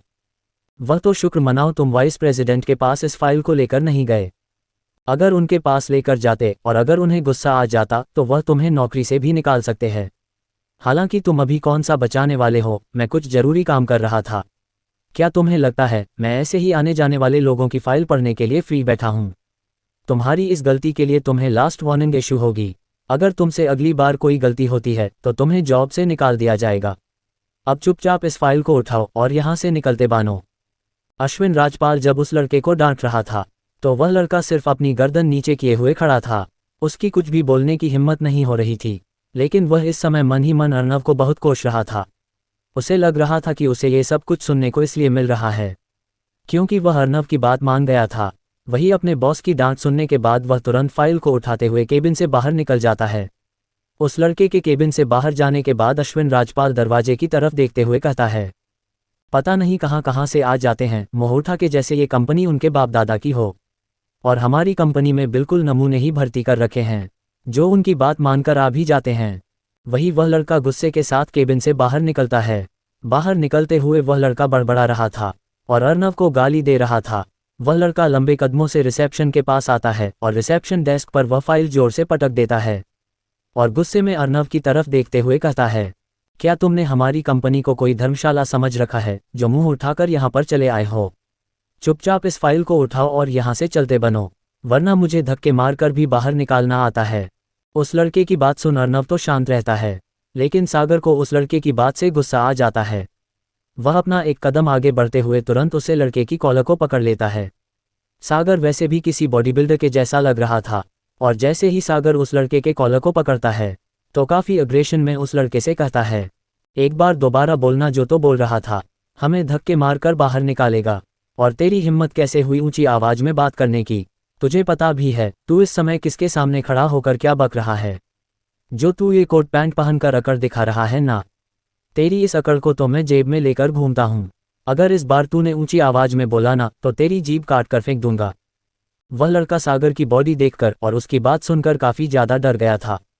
उसने उम्मीद नहीं की थी कि उसके सिर्फ इतना कहने से ही पीछे मौजूद बॉडी बिल्डर जैसा दिखने वाला आदमी उसे इस तरह से धर दबोच लेगा। उसे तो लगा था कि ये दोनों कोई आम इंसान होंगे जिन्होंने जिम में जाकर सिर्फ अपनी बॉडी बना रखी है, लेकिन अब जाकर उसे पता चला था कि पीछे मौजूद लड़का उसका बॉडीगार्ड था। वहां पर मौजूद सभी लोग सागर और उस लड़के को देखने लग गए थे। वहां पर मौजूद किसी ने उम्मीद भी नहीं की थी कि कोई इंसान द वाइट पैरेट कंपनी में आकर इस तरह की भी हरकत कर सकता है। वहां पर मौजूद सभी को बस यही लग रहा था, या तो यह इंसान पागल है या फिर यह इंसान किसी बहुत ही बड़े परिवार से आता है। सभी लोग वहां पर इकट्ठा हो गए थे और इस दृश्य को देखकर आपस में चर्चा कर रहे थे। वही वह लड़का सागर की धमकी सुनकर काफी डर गया था और वैसे भी सागर ने उसे धमकाकर उसकी कॉलर को छोड़ दिया था। अर्नव डेस्क पे से उस फाइल को अपने हाथ में लेते हुए उस लड़के की तरफ देखते हुए अपनी आवाज में बिना किसी इमोशन के कहता है, पहली बात तो यह मैंने तुम्हें कहा था कि वाइस प्रेसिडेंट के पास इस फाइल को लेकर जाओ, लेकिन फिर भी तुम इसे सीईओ के पास लेकर गए। लेकिन फिर भी मैंने तुम्हें कुछ नहीं कहा। और रही बात तुम्हारे सीईओ की, उसने इस फाइल को बिना खोले ही तुम्हें वापस भेज दिया। तुम्हारे सीईओ ने तुम्हें डांटा भी होगा जिस वजह से तुम चीड़ गए थे, और यहाँ पर आकर मेरे सामने अपना मुंह खोल रहे हो। क्या तुम मुझे बता सकते हो तुम्हें यह अप्रूवल किसने दिया जो तुम मेरे सामने अपना मुंह खोल रहे हो? और रही बात सीईओ की, तो कम से कम उसे ये तो देखना चाहिए आखिर इस फाइल के अंदर ऐसा है क्या जो मैं डायरेक्ट इसे वाइस प्रेसिडेंट के पास भेज रहा था। लेकिन नहीं, वह तो अपनी पोस्ट पर कुछ ज्यादा ही गुमान कर बैठा है। उस लड़के से इतना कहने के बाद अर्नव एक लंबी गहरी सांस छोड़ते हुए सागर की तरफ देखता है और उसे ऑर्डर देते हुए कहता है, सागर, अगर कंपनी का वाइस प्रेसिडेंट या प्रेसिडेंट इन दोनों में से अगर कोई भी कंपनी में है तो उन्हें जल्द से जल्द यहाँ आने को बोलो, और अगर नहीं है तो हम सीधा सहगल हाउस में जाकर ही उनसे मिलते हैं। अर्नव की बात सुनकर सागर तुरंत अपनी गर्दन हिलाता है और वह तुरंत उन दोनों रिसेप्शन वाली लड़कियों के पास जाते हुए कहता है, अगर कंपनी में वाइस प्रेसिडेंट आए हुए हैं तो उन्हें तुरंत कॉल करके यहाँ नीचे आने को बोलो, वरना अगर मास्टर अर्नव वाइस प्रेसिडेंट के केबिन में चले गए तो उनके लिए मुसीबत खड़ी हो सकती है। वह दोनों रिसेप्शन वाली लड़कियां भी थोड़ी देर पहले सागर के रूप को देखकर काफी डर गई थी, इसीलिए वह तुरंत सागर की बात मानकर लैंडलाइन से वाइस प्रेसिडेंट के केबिन में कॉल करती हैं।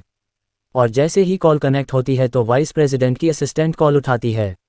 जैसे ही कॉल पिक होती है तो वह रिसेप्शन वाली लड़की तुरंत असिस्टेंट से कहती है, मिस अवनी, नीचे कोई अर्नव नाम के इंसान आए हुए हैं और वह बॉस को नीचे आने को बोल रहे हैं और उनके साथ उनका एक बॉडीगार्ड भी आया हुआ है जिसने नेचर रिसेप्शन पर तमाशा कर रखा है।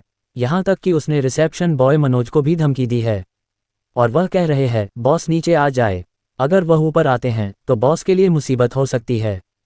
अवनी वाइस प्रेसिडेंट बंसी सहगल की असिस्टेंट थी। अवनी काफ़ी ज़्यादा खूबसूरत थी, उसे देखकर साफ पता चल रहा था कि उसकी उम्र यही कोई 25-26 साल की होगी। अवनी ने अपने बाल ब्लॉन्ड करवा रखे थे। अवनी की आईब्रो धनुष के जैसी थी और उसकी आंखें हल्की हल्की कैरी थी। उसने अपने होठों पर हल्की पर्पल रंग की लिपस्टिक लगा रखी थी। हालांकि अवनी ने अपने चेहरे पर ज़्यादा मेकअप नहीं कर रखा था। अवनी ना ज़्यादा गोरी थी और ना ही काली थी, उसका कलर इंडियन कलर था। अवनी ने डार्क ब्लैक पर्पल शर्ट डाल रखी थी और डार्क वॉयलेट कलर की स्कर्ट डाल रखी थी, जिसमें उसकी बॉडी फिगर और ज़्यादा अट्रैक्टिव लग रहा था। उसकी लंबी टांगें लोगों को उसकी तरफ देखने को मजबूर कर रही थी। अवनी उस रिसेप्शन वाली लड़की की बात सुन तुरंत उसे कहती है, मैं बॉस से बात करती हूँ और तुरंत तुम्हें बताती हूँ वह क्या कह रहे हैं। इतना कहने के बाद अवनी अपनी जगह से खड़ी होती है और एक केबिन के पास जाकर उसके दरवाजे को खटखटाती है और बाहर से ही परमिशन लेते हुए कहती है, बॉस, मे आई कम इन। अवनी का इतना कहने के तुरंत बाद अंदर से एक रोबदार आवाज़ आती है, यस कम इन। इस आवाज़ को सुनने के तुरंत बाद अवनी दरवाजे को खोलते हुए अंदर जाती है तो उसके सामने एक 50 साल की मध्य अवस्था का आदमी बैठा हुआ था। उस मध्य अवस्था के आदमी ने एक वाइट कलर का बिजनेस सूट डाल रखा था। उसे एल इंसान के बाल, दाढ़ी और मूंछ हल्के हल्के सफ़ेद होने शुरू हो गए थे, जिस वजह से उस इंसान के ग्रे कलर के बाल हो गए थे। उस इंसान की आंखें नीले रंग की थी।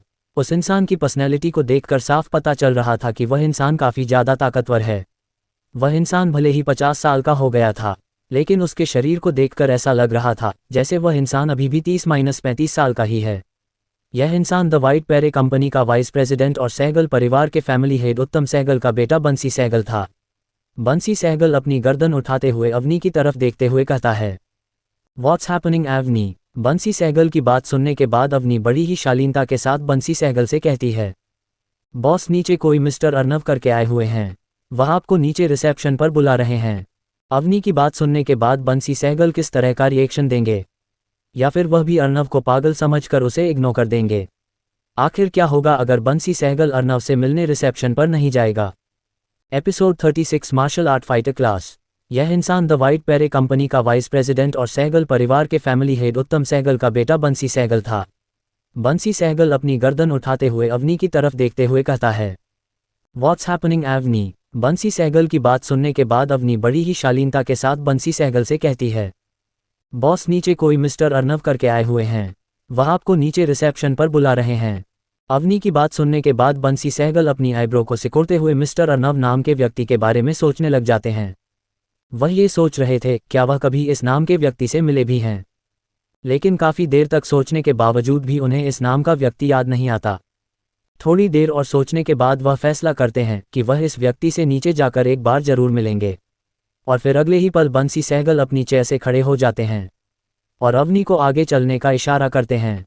अवनी बंसी सहगल के इशारे को समझ गई थी और वह उनके आगे आगे चलने लग जाती है। बाहर हो रहे शोर की वजह से सीईओ अश्विन राजपाल भी बाहर आ जाते हैं। अश्विन राजपाल अपने केबिन से बाहर आकर रिसेप्शन बॉय मनोज की तरफ देखते हुए थोड़ा जोर से कहता है, यहाँ पर यह क्या तमाशा लगा रखा है और यहाँ इतनी भीड़ क्यों इकट्ठी हो रखी है। सीईओ अश्विन राजपाल की बात सुन मनोज तुरंत उनके पास जाता है और अर्नव की तरफ उंगली से इशारा करते हुए अश्विन राजपाल से कहता है, सर, ये वही इंसान है जिसने मुझे वह फाइल वाइस प्रेसिडेंट सर को देने को कहा था, लेकिन मैं उसे उनके पास नहीं ले जाकर आपके पास ले गया था और वापस आने के बाद जब मैंने इन्हें यहाँ से जाने को बोला तो यह मेरे साथ बदतमीजी से पेश आ रहे हैं। यहाँ तक कि इस इंसान के बॉडीगार्ड ने मुझे धमकी भी दी है। रिसेप्शन बॉय मनोज की बात सुनने के बाद सीईओ अश्विन राजपाल अर्नव की तरफ देखता है और फिर अर्नव के करीब जाते हुए थोड़ा तेज आवाज में उसे कहता है, तो तू यहाँ हमारी द वाइट पैरेट कंपनी में तमाशा करने आया है। चल अब सच सच बता, तुझे यहाँ पर किसने और कितने पैसों में भेजा है। अगर तू सब सच सच बता देता है तो तू यहाँ से सही सलामत निकल जाएगा, वरना तो तू ये भूल ही जा। तू गलत जगह पर आ चुका है। तुझे क्या लगा अगर तू भाड़े के 1 या 2 गुंडे ले आएगा तो तू हमें डरा धमका देगा? जो मैंने पूछा है उसका जल्दी से जवाब दे, वरना तेरी हड्डी पसली तोड़ने में मुझे ज़्यादा समय नहीं लगेगा। सीईओ अश्विन राजपाल की बात सुन सागर को काफ़ी ज़्यादा गुस्सा आता है। वह अश्विन राजपाल की तरफ जैसे ही अपना एक कदम बढ़ाता है तो अर्नव उसे रोक लेता है। अर्नव के ऊपर अश्विन राजपाल की बातों का कोई असर नहीं हुआ था। अर्नव अपने चेहरे पर बिना किसी इमोशन के अश्विन राजपाल की आंखों में देख रहा था। थोड़ी देर के बाद अर्नव भी अपने कदम को अश्विन राजपाल की तरफ बढ़ाते हुए गंभीरता से कहता है, तो तुम हो कंपनी के सीईओ, तुम्हें देखकर पता चल रहा है तुम काफ़ी ज़्यादा एरोगेंट हो। लेकिन मैं तुम्हें पहले ही बता देना चाहता हूं कि तुम्हारी यह एरोगेंस मेरे ऊपर काम नहीं आने वाली। मैं यहाँ पर किसी बहुत ही ज़रूरी काम के लिए आया हूँ, इसलिए मैं तुम्हारे मुंह नहीं लगना चाहता। इसलिए चुपचाप जाकर अपने केबिन में बैठ जाओ, और जो तुम मुझे धमकी दे रहे थे ना, उसे अपने ऊपर भी लागू कर लेना। अर्नव की बात सुनकर सीईओ अश्विन राजपाल को काफ़ी ज़्यादा गुस्सा आता है। जब से वह द वाइट पैरेट कंपनी का सीईओ बना था तब से उसके साथ किसी ने इस तरह से बात नहीं की थी, लेकिन अर्नव की इस तरह की बातों ने उसे काफ़ी गुस्सा दिला दिया था। इस समय अश्विन राजपाल अपने आप को काफ़ी ज़्यादा सुपीरियर मान रहा था, और वह गुस्से में लाल आंखों से अर्नव को घूर रहा था। अगर आंखों से किसी को मारा जाता होता तो अश्विन राजपाल अब तक अर्नव को जान से मार चुका होता, लेकिन ऐसा होना संभव नहीं था। इस बार अश्विन राजपाल गुस्से में दहाड़ते हुए कहता है, सिक्योरिटी जल्दी आओ और इन दोनों लोगों को धक्के मारकर कंपनी से बाहर निकाल दो। अश्विन राजपाल के इतना कहने के तुरंत बाद कंपनी के सिक्योरिटी गार्ड अर्नव और सागर को चारों तरफ से घेर लेते हैं। सागर को इस समय अश्विन राजपाल के ऊपर काफ़ी गुस्सा आ रहा था। अश्विन राजपाल की इस हरकत को देखकर अब तो अर्नव के भी चेहरे के हाव भाव बदल गए थे। अर्नव एक लंबी गहरी सांस छोड़ते हुए अश्विन राजपाल की तरफ देखते हुए गंभीरता से कहता है, मिस्टर सीईओ, अब आप अपने लिमिट पार कर रहे हैं। आपको पता होना चाहिए आपको किसके सामने कब और कितना बोलना चाहिए। हमने आपके साथ अब तक कोई भी बदतमीजी नहीं की है, लेकिन आप हमारे साथ कुछ ज़्यादा ही एरोगेंट हो रहे हैं। अर्नव की बात सुनने के बाद सीईओ अश्विन राजपाल जोर जोर से हंसने लग जाते हैं और हंसते हुए अर्नव से कहते हैं, हाँ, क्या तुम्हें सच में लगता है कि तुम मुझसे बात करने के लायक भी हैं? मुझसे बदतमीजी करने की तो तुम भूल ही जाओ। मैं तुम दोनों को एक आखिरी चांस दे रहा हूँ, या तो चुपचाप हमारी कंपनी से निकल जाओ, वरना फिर बाद में मुझसे मत कहना। अश्विन राजपाल के इस एटीट्यूड से अर्नव पक गया था, इसीलिए वह भी अब अपनी ठंडी आवाज़ में बिना किसी इमोशन के अश्विन राजपाल से कहता है, ओह मिस्टर सीईओ, अब हमें धमकी भी दे रहे हैं। चलो देख ही लेते हैं क्या उनके पास सच में इतनी क्षमता है कि वह मुझे डरा धमका सके। इतना कहने के बाद अर्नव अपने कदम को अश्विन की तरफ बढ़ाता है। अर्नव को अपनी तरफ आते देखकर अश्विन तुरंत सभी सिक्योरिटी गार्ड को ऑर्डर देते हुए कहता है, यहाँ खड़े खड़े मेरा मुंह क्या देख रहे हो, हड्डियां तोड़ दो दोनों की। अश्विन राजपाल का ऑर्डर सुन सभी सिक्योरिटी गार्ड अर्नव और सागर की तरफ बढ़ जाते हैं। जैसे ही एक सिक्योरिटी गार्ड अर्नव को पंच मारने के लिए अर्नव के पास जाता है, अर्नव तुरंत अपना हाथ ऊपर करते हुए उस सिक्योरिटी गार्ड के पंच को बीच हवा में ही रोक लेता है, और फिर उस सिक्योरिटी गार्ड की मुट्ठी पर अपनी पकड़ मजबूत करते हुए उस सिक्योरिटी गार्ड की मुट्ठी को क्रश कर देता है, जिस वजह से अगले ही पल वह सिक्योरिटी गार्ड अपने दूसरे हाथ से अपने हाथ को पकड़ते हुए जोर से चीखता है। जब बाकी के लोग उस सिक्योरिटी गार्ड के उस हाथ को देखते हैं तो काफ़ी ज़्यादा हैरान हो जाते हैं, क्योंकि अर्नव की ताकत की वजह से उस सिक्योरिटी गार्ड की हथेली की हड्डी टूट गई थी, जिस वजह से उस सिक्योरिटी गार्ड की स्थिति सच में काफ़ी ज़्यादा दयनीय थी। दूसरा सिक्योरिटी गार्ड अर्नव की छाती को टारगेट करते हुए उसके ऊपर हमला कर देता है। अर्नव उसके हमले को रोकने के लिए कुछ भी नहीं करता, बल्कि वह तो अपना कदम आगे ही बढ़ा देता है। सभी लोग अर्नव के इस मूव को देखकर यह सोचते हैं कि अर्नव एक सुसाइडल मूव अटेम्प्ट कर रहा है, लेकिन अगले ही पल जो हुआ उसे देखकर सभी की आंखें फटी की फटी रह गई थी। उस सिक्योरिटी गार्ड का हमला अर्नव की छाती पर तो लगा था, लेकिन उस सिक्योरिटी गार्ड का हमला अर्नव को 1 इंच भी पीछे नहीं कर पाया, बल्कि उल्टा उस गार्ड का हाथ ही सूज गया था। उस सिक्योरिटी गार्ड को ऐसा लग रहा था जैसे उसने अभी एक बहुत ही मजबूत लोहे पर हमला किया है। वह सिक्योरिटी गार्ड भी अपने दूसरे हाथ से अपने हाथ को पकड़ते हुए जमीन पर गिरकर तड़पने लग जाता है। अश्विन राजपाल जब अर्नव की इस तरह की ताकत को देखता है तो वह काफ़ी ज़्यादा हैरान हो जाता है। सागर भी अकेला एक साथ 3 सिक्योरिटी गार्ड से निपट रहा था, और उसके लिए इन तीनों सिक्योरिटी गार्ड को संभालना कोई ज़्यादा मुश्किल नहीं था। कुछ देर में सागर इन तीनों को जमीन पर पटक देता है। अर्नव भी एक लंबी गहरी सांस छोड़ते हुए अपने कदम को आगे बढ़ाता है और तेजी से बाकी के बचे हुए सिक्योरिटी गार्ड के ऊपर हमला कर देता है। अर्नव का एक हमला एक सिक्योरिटी गार्ड को ढेर करने के लिए पर्याप्त था। अर्नव का मुक्का जिस भी सिक्योरिटी गार्ड के जहां भी पड़ता, वह अपने उस हिस्से को पकड़कर जमीन पर लेट जाता है।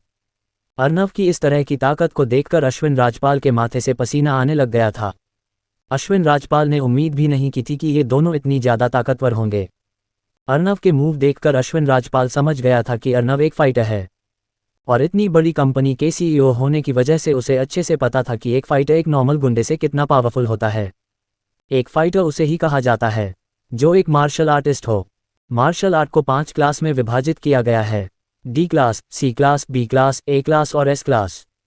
और अगर कोई इंसान एस क्लास से ऊपर का फाइटर बन जाता है तो उसे मार्शल आर्ट एक्सपर्ट कहा जाता है। मार्शल आर्ट एक्सपर्ट के ऊपर मार्शल आर्ट मास्टर और मार्शल आर्ट ग्रैंड मास्टर होते हैं, और इन सभी क्लास के फाइटर के पास उनके बैज होते हैं।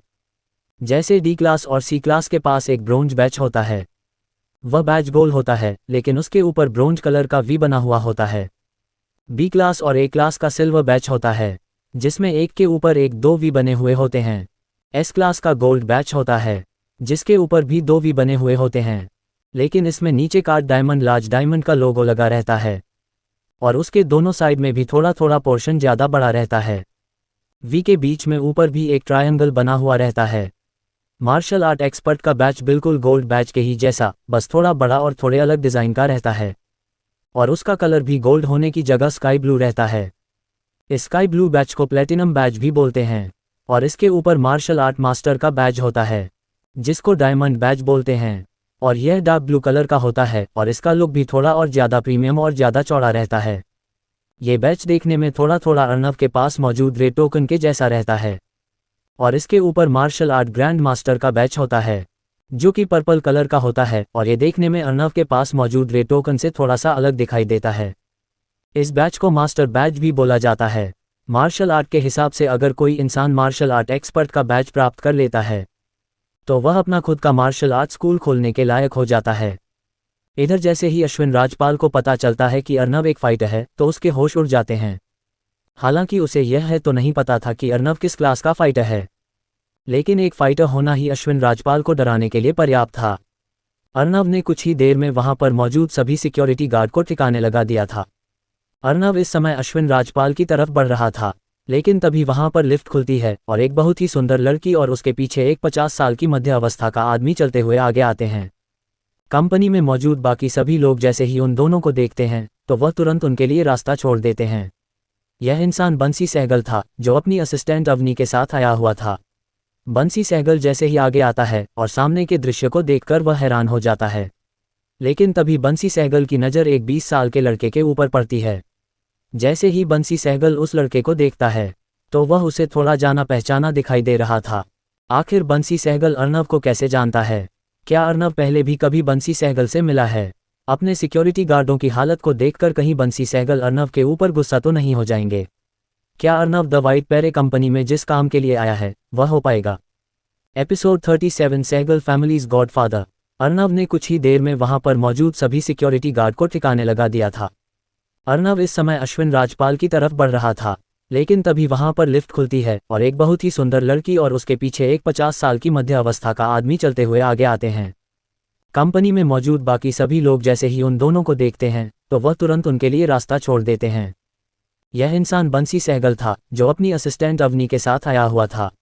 बंसी सहगल जैसे ही आगे आता है और सामने के दृश्य को देखकर वह हैरान हो जाता है, लेकिन तभी बंसी सहगल की नज़र एक 20 साल के लड़के के ऊपर पड़ती है। जैसे ही बंसी सहगल उस लड़के को देखता है तो वह उसे थोड़ा जाना पहचाना दिखाई दे रहा था, लेकिन बंसी सहगल अर्नव को पहचान नहीं पा रहे थे। बंसी सहगल अपने सिक्योरिटी गार्ड की हालत को देखकर इतना तो समझ गए थे कि सामने वाला जरूर एक फाइटर है, इसलिए वह तुरंत अर्नव के पास जाते हैं और उससे कहते हैं, हेलो मिस्टर, मैं कंपनी का वाइस प्रेसिडेंट बंसी सहगल हूँ। आप मुझसे मिलना चाहते थे, बताइए क्या काम है? कंपनी में मौजूद सभी लोग बंसी सहगल को इतने पोलाइट तरीके से बात करते देखकर हैरान थे। किसी को अपनी आंखों पर विश्वास नहीं हो रहा था कि बंसी सहगल इतनी बड़ी कंपनी के वाइस प्रेसिडेंट वह एक 20 साल के लड़के के साथ इस तरह से पोलाइट होकर बात करेंगे। अर्नव भी बंसी सहगल को इतना पोलाइट देखकर हैरान था, लेकिन वह खुश भी था कि इतनी बड़ी कंपनी का वाइस प्रेसिडेंट होने के बाद भी सामने वाले में ज़रा सा भी घमंड नहीं है, वह बड़ी ही शांति से बात कर रहा है। इसीलिए अर्नव भी बड़ी ही शांति के साथ बंसी सहगल से कहता है, चलो, इस कंपनी में किसी के पास तो दिमाग है जो शांति से बात करना जानता है। वरना यहाँ तो सभी अपनी पावर का दम दिखा रहे हैं। वैसे आप इन पेपर्स को पढ़ लीजिए, आपको सारा मामला समझ में आ जाएगा। इतना कहने के बाद अर्नव रिसेप्शन डेस्क के ऊपर से फाइल को उठाकर बंसी सहगल को देता है।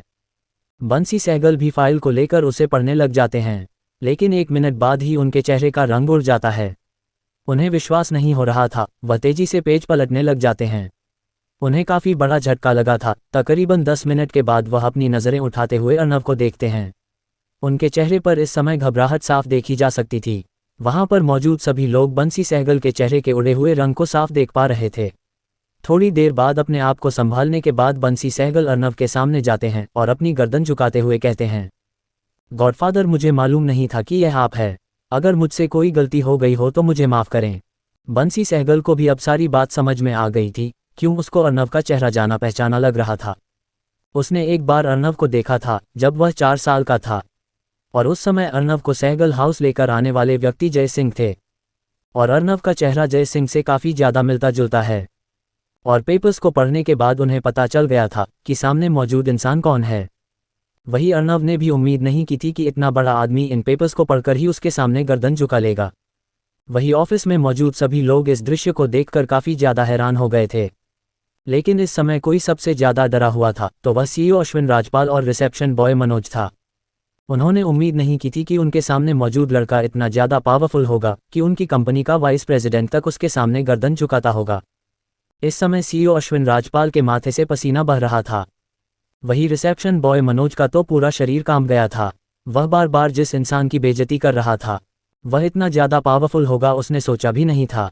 वही बंसी सहगल को इस समय बिल्कुल भी शर्म नहीं आ रही थी कि वह अपने जूनियर्स के सामने किसी नौजवान लड़के के सामने अपनी गर्दन झुकाए खड़ा है। अगर इस समय यहाँ पर उनकी सहगल फैमिली के फैमिली हेड उत्तम सहगल भी होते तो भी उन्हें इस लड़के के सामने अपनी गर्दन झुकानी पड़ती। अर्नव को यह सम्मान इसलिए मिल रहा था क्योंकि उसके दादाजी जय सिंह थे। अर्नव को अपने दादाजी के बारे में ज़्यादा कुछ नहीं पता था। सहगल परिवार के सिर्फ पुराने लोगों को ही पता था कि जय सिंह सहगल परिवार के गॉडफादर हैं। और अर्नव के दादाजी ने पहले ही कहा था कि अगर उनके परिवार का कोई भी व्यक्ति उनके पास आता है तो उसे गॉडफादर का कर ही संबोधित किया जाएगा और उसे व्यक्ति को उतनी ही रिस्पेक्ट दी जाएगी जितनी जय सिंह को दी जाती है। इसी कारण से बंसी सहगल ने अर्नव के सामने अपनी गर्दन झुकाई थी। अर्नव को ये लगता है कि शायद वह द वाइट पैरे कंपनी का मेजर शेयर होल्डर है, इसी वजह से बंसी सहगल ने उसके सामने गर्दन झुकाई है। इसके बाद बंसी सहगल बड़े ही सम्मान के साथ अर्नव से कहते हैं, गॉडफादर, हमें ऑफिस में चलकर बात करनी चाहिए, शायद यहाँ पर आपको परेशानी हो सकती है। अर्नव से इतना कहने के बाद बंसी सहगल अवनी की तरफ देखते हुए कहते हैं, गॉडफादर को मेरे केबिन में ले जाओ, मैं अभी थोड़ी देर में आ रहा हूँ। बंसी सहगल की बात सुनकर अवनी तुरंत अपनी गर्दन हिलाते हुए अर्नव के पास जाती है और उसकी तरफ देखते हुए बड़े ही सम्मान के साथ कहती है, सर, इस तरफ प्लीज़। अवनी की बात सुन अर्नव भी अवनी के पीछे पीछे चलने लग जाता है। अर्नव को अवनी के साथ जाते देखकर सागर भी अर्नव के पीछे जाने लगता है। अर्नव के वहां से जाने के बाद बंसी सहगल एक राहत की सांस लेते हैं और फिर बंसी सहगल दोबारा से अपने पुराने वाले अवतार में आते हुए सभी की तरफ देखते हुए गंभीरता से कहता है, अभी थोड़ी देर पहले यहाँ पर क्या हुआ, मुझे सब सच सच बताओ। बंसी सहगल की इतनी गंभीर आवाज़ को सुनकर वहां पर मौजूद सभी लोग काफ़ी ज़्यादा डर गए थे। अगर इस समय कोई सबसे ज़्यादा डरा हुआ था वह था सीईओ अश्विन राजपाल। एक रिसेप्शन घर वालों आते हुए बंसी सहगल को अब तक की हुई सारी बात बता देती है। उस लड़की से सारी बात सुनने के बाद बंसी सहगल रिसेप्शन बॉय मनोज और सीईओ अश्विन राजपाल की तरफ तीखी निगाहों से देखता है। बंसी सहगल की नज़र को अपने ऊपर महसूस करके दोनों डर के मारे का कांपने लग जाते हैं। बंसी सहगल सीईओ अश्विन राजपाल को सभी के सामने डांटे हुए कहता है, क्या तुम्हारे दिमाग में कचरा भरा हुआ है जो तुम उस इंसान के साथ पंगा ले रहे थे? पता नहीं क्या सोचकर मैंने तुम्हें सीईओ बनाया। अगर तुम्हारा रिकॉर्ड अच्छा नहीं होता ना तो मैं अभी तुम्हें फायर कर देता। अगर तुम्हारे पास अक्ल होती ना और एक बार तुम उस फाइल को खोलकर पढ़ लेते तो तुम्हें पता चल जाता कि वह इंसान था कौन। वह हमारी कंपनी का मेजर शेयर होल्डर है जिसके पास हमारी कंपनी के 60% स्टेक है। गॉडफादर आज तक हमारी कंपनी में नहीं आए लेकिन यह आज आया है, मतलब आज इन्हें कोई बहुत ज़रूरी काम है इसीलिए आए हैं, वरना गॉडफादर हमारे जैसी छोटी कंपनी में कभी नहीं आते। अब तुम दोनों का फ्यूचर गॉडफादर पर ही डिपेंड करता है। अगर उन्होंने तुम्हारी कंप्लेन की तो मुझे तुम्हें जॉब से निकालना होगा, और अगर उन्हें गुस्सा नहीं आया हुआ होगा तो तुम यहीं पर काम कर सकते हो। इतना कहने के बाद बंसी सहगल भी अपने ऑफिस में जाने के लिए लिफ्ट की तरफ जाने लग जाते हैं। लेकिन उनकी बातों ने वहां पर मौजूद सभी लोगों को हैरान कर दिया था, यहां तक कि बहुत से लोग तो डर भी गए थे। वही रिसेप्शन बॉय मनोज और सीईओ अश्विन राजपाल के पैरों के तले से जमीन खिसक गई थी। अब जाकर उन्हें पता चल रहा था कि उन्होंने कितनी बड़ी गलती कर दी है। इस समय पूरे ऑफिस में एकदम सन्नाटा छा चुका था। वहां पर मौजूद किसी ने उम्मीद भी नहीं की थी कि वह लड़का उनकी कंपनी का मेजर शेयर होल्डर होगा।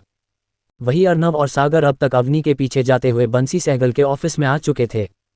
थोड़ी देर में बंसी सहगल भी अपने ऑफिस में आ जाते हैं। अंदर आकर जब वह ये देखते हैं कि अर्नव में चेयर पर ना बैठते हुए साइड के सोफे पर बैठा हुआ है, तो वह हैरान हो जाते हैं। जिस हिसाब की अर्नव की पोजीशन थी, उस हिसाब से अगर वह बंसी सहगल की कुर्सी पर भी बैठ जाए तो भी बंसी सहगल की इतनी हिम्मत नहीं कि वह अर्नव को उस कुर्सी पर से उठा सके।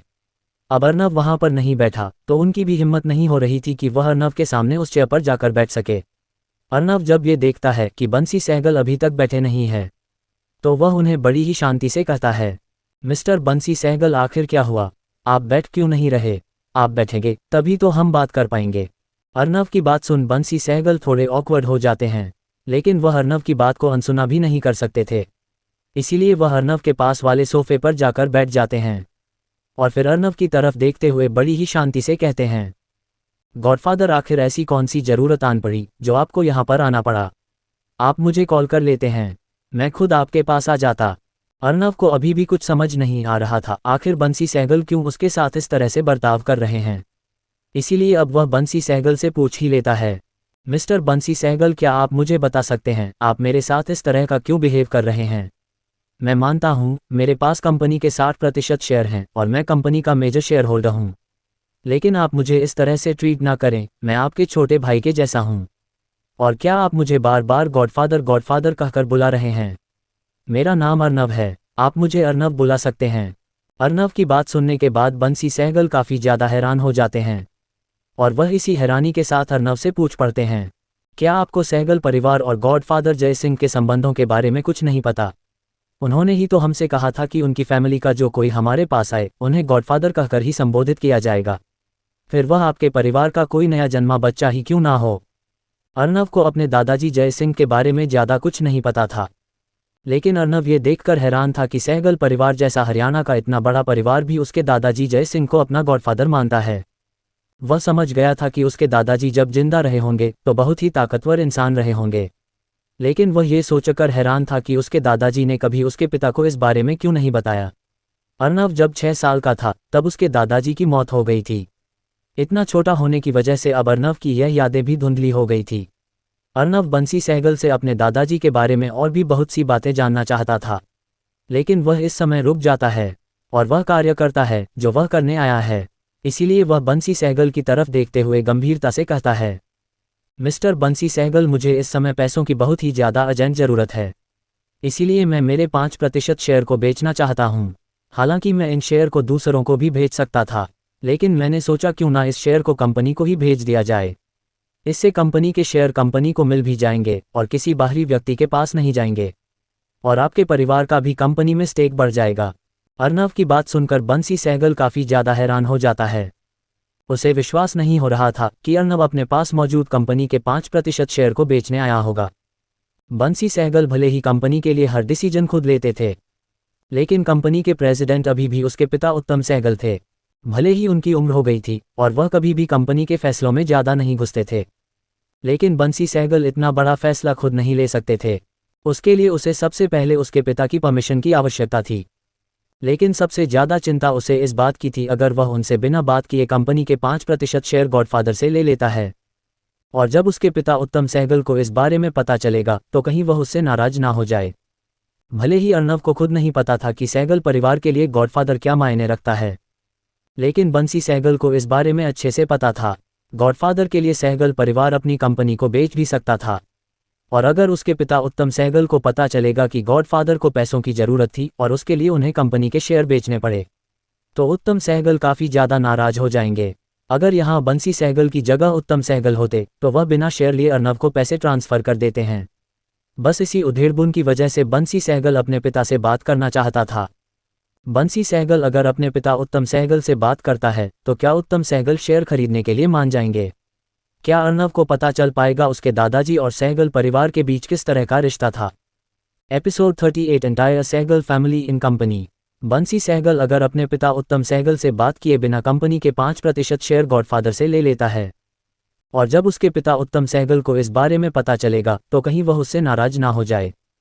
भले ही अर्नव को खुद नहीं पता था कि सहगल परिवार के लिए गॉडफादर क्या मायने रखता है, लेकिन बंसी सहगल को इस बारे में अच्छे से पता था। गॉडफादर के लिए सहगल परिवार अपनी कंपनी को बेच भी सकता था, और अगर उसके पिता उत्तम सहगल को पता चलेगा कि गॉडफादर को पैसों की ज़रूरत थी और उसके लिए उन्हें कंपनी के शेयर बेचने पड़े, तो उत्तम सहगल काफ़ी ज़्यादा नाराज हो जाएंगे।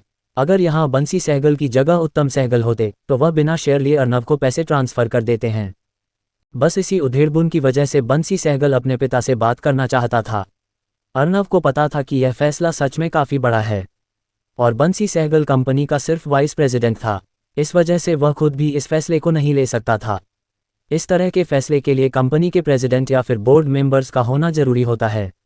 बंसी सहगल को बीमा लेकर गंभीरता अच्छे से पता थी, इसीलिए वह अर्नव से गंभीरता से कहते हैं, गॉडफादर मैं इतना बड़ा फैसला खुद नहीं ले सकता, इसके लिए मुझे बोर्ड मेंबर्स की मीटिंग बिठानी पड़ेगी, और मुझे अपने पिता यानी कि कंपनी के प्रेसिडेंट से भी इस मामले में बात करनी होगी, तभी मैं आपको कोई जवाब दे पाऊंगा। लेकिन मैं आपको विश्वास दिलाता हूं कि मैं आपको ज़्यादा इंतजार नहीं कराऊंगा। बंसी सहगल की बात सुनने के बाद अर्नव भी थोड़ी देर के लिए कुछ सोचता है और फिर बंसी सहगल की तरफ देखते हुए गंभीरता से कहता है, ठीक है, मैं उम्मीद करता हूँ आप आज के आज ही मुझे अपना जवाब बता देंगे, क्योंकि मैं यहाँ पर आज अपना एक बहुत ही ज़रूरी काम छोड़कर आया हूँ। अर्नव को भी अच्छे से पता था कि इस तरह के मामलों में जल्दबाजी नहीं की जा सकती, लेकिन फिर भी अगर वह जल्दबाजी नहीं करता तो चौधरी परिवार उसकी पूरी कंपनी को बर्बाद कर दी थी। फिर उसके बाद फंड आओ या ना आओ उससे क्या फ़र्क पड़ता है, कंपनी तो बर्बाद हो चुकी थी। इसीलिए अर्नव कुछ सोचते हुए बंसी सहगल से यह कहता है, और वैसे भी अर्नव ने ये झूठ नहीं कहा था, पहले तो उसे आज अपनी बहन के साथ कॉलेज में जाना था। चलो वह कैंसिल हो गया, कोई नहीं, फिर वह यहाँ पर आ रहा था तो उसकी कंपनी में पुलिस इन्वेस्टिगेशन टीम आ गई जो उसके लिए शायद सर दर्द कर सकती है, और अगर उन्हें रंजीत चोपड़ा की मौत का थोड़ा सा भी सुराग मिल गया तो वह अर्नव को भी धर दबोच लेंगे। इसीलिए अर्नव थोड़ी जल्दबाजी कर रहा था। वही अर्नव की बात सुनने के बाद बंसी सहगल के ऊपर एक डेडलाइन आ गई थी। आप उसे कुछ भी करके शाम से पहले अर्नव को जवाब देना था। वह अर्नव को अपने केबिन में बैठा छोड़कर तुरंत केबिन से निकल जाता है और अपनी कंपनी के सभी बोर्ड मेंबर को इमरजेंसी मीटिंग के लिए बुला लेता है।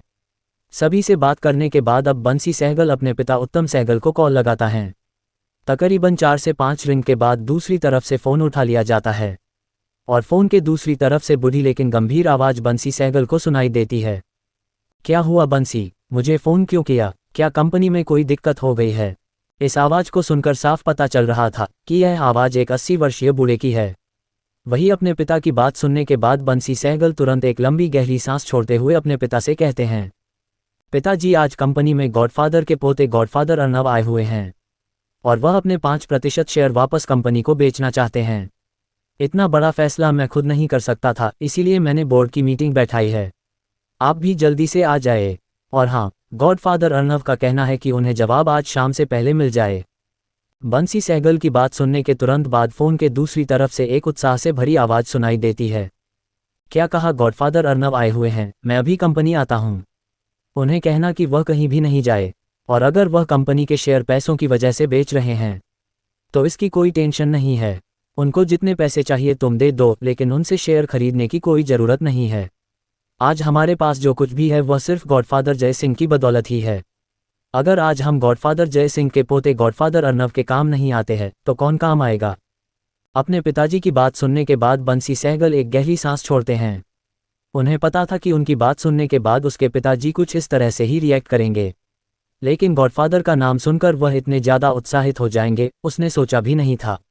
वही उत्तम सहगल बंसी सहगल से इतना कहकर तुरंत कॉल रख देते हैं और अपने पोते नवीन सहगल को आवाज़ लगाते हुए कहते हैं, अरे नवीन, कहाँ मर गया तू, जल्दी आ, हमें कंपनी चलना है।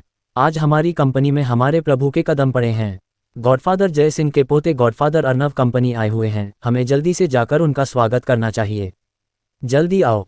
सहगल हाउस में इस समय जितने भी लोग थे वह सभी उत्तम सहगल की बात सुनकर हैरान हो जाते हैं और तुरंत घर के मुख्य हॉल में इकट्ठा हो जाते हैं, क्योंकि सहगल परिवार में सभी को अच्छे से पता था कि उनके लिए गॉडफादर भगवान के बराबर हैं। सभी को अच्छे से पता था कि अगर गॉडफादर जय सिंह नहीं होते तो उनका ये सहगल परिवार भी नहीं होता, और आज सहगल परिवार जिस पोजीशन पर बैठा है उस पोजीशन पर भी नहीं होता। वही कंपनी के जितने भी बोर्ड मेंबर थे वह अचानक से इमरजेंसी मीटिंग के बारे में सुनकर तुरंत द वाइट पैरे कंपनी आने लग जाते हैं। सहगल परिवार के बहुत से लोगों के पास कंपनी के शेयर थे, इसीलिए वह भी इस मीटिंग में आने के लिए घर से निकल पड़ते हैं। यहाँ तक कि घर की लेडीज भी आज कंपनी में आ रही थी। सबसे आगे एक मर्सिडीज एस क्लास थी जिसमें उत्तम सहगल और उनके बड़े बेटे की बहू गीतांजलि सहगल बैठी हुई थी, और उत्तम सहगल का पोता नवीन सहगल गाड़ी को चला रहा था। उस गाड़ी के पीछे 3 लग्जरी गाड़ी और चल रही थी जिसमें सहगल परिवार के बाकी के लोग बैठे हुए थे। चारों गाड़ियां द वाइट पैरेट कंपनी के सामने आकर रुकती हैं। सबसे आगे वाली गाड़ी के अंदर से सबसे पहले एक सुनहरे रंग की साड़ी पहनी हुई औरत उतरती है। वह औरत देखने में बहुत ही ज्यादा खूबसूरत थी। उस औरत ने अपने सिर के ऊपर साड़ी का पल्लू गिरा रखा था। ये औरत बंसी सहगल की पत्नी गीतांजलि सहगल थी। गीतांजलि सहगल की उम्र यही कोई 45 वर्ष थी, लेकिन इन्होंने अपने आप को काफ़ी अच्छे से मेंटेन करके रख रखा था, जिस वजह से कोई भी इन्हें 30-32 वर्ष से ज़्यादा की नहीं बताएगा। तभी गाड़ी की ड्राइवर वाली सीट से एक 25 साल का नौजवान लड़का निकलता है। इस लड़के ने वाइट कैजुअल शर्ट और ब्लैक ट्राउज़र डाल रखा था। इस लड़के के लंबे बाल थे और इसका फेस स्ट्रक्चर थोड़ा शार्प था। इस लड़के की भी हल्की नीली आंखें थी। इस लड़के की बॉडी थोड़ा लीन साइड में थी और अट्रैक्टिव भी थी। ये लड़का बंसी सहगल का बेटा नवीन सहगल था। नवीन सहगल तुरंत दूसरी तरफ जाते हुए गाड़ी के पीछे का दरवाज़ा खोलता है। दरवाज़ा खुलने के बाद पीछे वाले दरवाजे से एक बूढ़ा इंसान नीचे उतरता है जिसने सफ़ेद रंग का कुर्ता पजामा पहन रखा था। उस बूढ़े इंसान के पैरों में चमड़े की काली जूती थी। उस बूढ़े इंसान ने ग्रे कलर की खेसी यानी शॉल भी ओढ़ रखी थी। उस बूढ़े इंसान की दाढ़ी मूंछ काफ़ी बड़ी बड़ी थी जो काफ़ी नीचे तक आई हुई थी। उस बूढ़े इंसान की सफ़ेद रंग की दाढ़ी मूंछ किसी संत महात्मा के जैसी लग रही थी। उस बूढ़े इंसान के बाल और आईब्रो भी सफ़ेद रंग की थी। उसके माथे पर लकीरें दिखाई दे रही थी और आँख के नीचे झुर्रियाँ भी नजर आ रही थी। उस बूढ़े इंसान की भी आंखें हल्के नीले रंग की थी और उसने अपनी आंखों पर एक नज़र का चश्मा लगा रखा था। उनकी आंखें देखकर ऐसा लग रहा था जैसे सहगल परिवार के हर वंशज के पास नीली आंखें होती हैं। यह इंसान और कोई नहीं बल्कि सहगल परिवार का फैमिली हेड और बंसी सहगल का पिता उत्तम सहगल था। तभी उनके पीछे वाली गाड़ी का दरवाज़ा खुलता है जिसके अंदर से उनके दूसरे बेटे और उनकी पत्नी संजीव सहगल और सरिता सहगल भी नीचे उतरते हैं। संजीव सहगल की आंखों का रंग भी नीले रंग का था। उससे पीछे वाली गाड़ी में उत्तम सहगल की बेटी और दामाद थे। उनके दामाद का नाम आशीष गुप्ता था और उनकी बेटी का नाम ज्योति था। ज्योति की भी आंखें हल्के नीले रंग की थी। तभी उनकी बेटी और दामाद की गाड़ी में से एक लड़का भी नीचे उतरता है जिसने सफ़ेद टी शर्ट और ब्लैक जीन्स डाल रखी थी। ये लड़का उत्तम सहगल का नाती राज गुप्ता था। सबसे पीछे वाली गाड़ी में से 2 खूबसूरत लड़कियां नीचे उतरती है जिनकी उम्र यही कोई 23-24 साल थी। दोनों में से एक ने गहरे नीले रंग का और एक ने सफ़ेद रंग का पटियाला सूट डाल रखा था। पटियाला सूट में दोनों लड़की और भी ज़्यादा खूबसूरत दिखाई दे रही थी। वह इतनी खूबसूरत थी कि कोई भी लड़का उन्हें देखने से खुद को रोक नहीं पाएगा। इन दोनों लड़कियों की आंखें हल्के नीले रंग की थी। ये दोनों लड़की उनके दूसरे बेटे संजीव सहगल की बेटियां थीं। कंपनी के बाहर दरवाजे पर खड़े सिक्योरिटी गार्ड पूरे सहगल परिवार को यहां पर देखकर हैरान थे, लेकिन उनमें से कोई भी उन्हें कुछ नहीं कहता बल्कि सम्मान में अपनी गर्दन झुका लेते हैं। इसके बाद सभी कंपनी के अंदर जाते हैं। इसके बाद नवीन सहगल अपने दादाजी उत्तम सहगल के साथ बोर्ड मीटिंग के रूम की तरफ जाने लग जाते हैं। उन दोनों के पीछे संजीव सहगल और आशीष गुप्ता भी चल पड़ते हैं, क्योंकि उन दोनों के भी कंपनी में कुछ % शेयर थे और वह दोनों भी बोर्ड मेंबर्स में से एक थे। वही सहगल परिवार के बाकी के लोग बंसी सहगल के ऑफिस की तरफ चले जाते हैं। कंपनी में मौजूद बाकी सभी लोग पूरे सहगल परिवार को कंपनी में देखकर हैरान थे, क्योंकि ऐसा बहुत कम बार होता है कि पूरा सहगल परिवार कहीं पर दिखाई दे। बहुत सी बड़ी बड़ी पार्टियों में भी पूरा सहगल परिवार दिखाई नहीं देता था। सभी लोग बस यही सोच रहे थे, क्या आज कंपनी में कंपनी के मेजर शेयर होल्डर के आने की वजह से पूरा सहगल परिवार इकट्ठा हुआ है। पूरे ऑफिस में यही बातें चल रही थी, लेकिन असल वजह कोई नहीं जानता था। वही बंसी सहगल के ऑफिस में अर्नव सागर के साथ बैठा हुआ था और वहां पर अवनी भी मौजूद थी। अवनी वहां पर स्पेशल अर्नव के लिए बैठी हुई थी। अगर अर्नव को किसी चीज़ की ज़रूरत हो तो अवनी उसे प्रोवाइड करवा सकें। अगले ही पल बंसी सहगल के ऑफिस में लेडीज़ का एक ग्रुप एंटर करता है। अर्नव अचानक से बंसी सहगल के ऑफिस में इतनी सारी लेडीज़ को देखकर हैरान था। सबसे आगे चलने वाली गीतांजलि थी। वह अंदर आने के बाद सागर और अर्नव की तरफ देखते हुए बड़े ही आदर सम्मान के साथ पूछती है, आप दोनों में से गॉडफादर अर्नव कौन है? इतनी सारी लेडीज को देखकर अर्नव हैरान था, लेकिन जब वह उनके मुंह से अपना नाम सुनता है तो वह और भी हैरान हो जाता है। लेकिन फिर भी वह बड़ी शांति के साथ गीतांजलि से कहता है, जी मैं हूं अर्नव, बताइए क्या काम था आपको? अर्नव की बात सुन वह सभी लेडीज अर्नव को ध्यान से देखती हैं। लेडीज के ग्रुप में से 2 लड़कियों जैसे ही अर्नव को देखती हैं तो वह देखते ही रह जाती है। ये दोनों लड़की संजीव सहगल की बेटी थी। नीले सूट वाली लड़की का नाम एकता तो सफ़ेद सूट वाली लड़की का नाम साक्षी था। वह दोनों लड़की जैसे ही अर्नव को देखती हैं तो उसके ऊपर फ्लैट हो जाती हैं। गीतांजलि, सरिता और ज्योति तीनों अर्नव को बड़े ध्यान से देख रही थी। ऑन लेडीज के ग्रुप में सबसे पीछे एक लड़का भी था जो कि ज्योति का बेटा राजगुप्ता था। वह सीधा पीछे से आगे आते हुए अर्नव के पास जाता है और अपने हाथ को आगे करते हुए कहता है, ही मेरा नाम राजगुप्ता है, मैं उत्तम सहगल का नाती हूँ।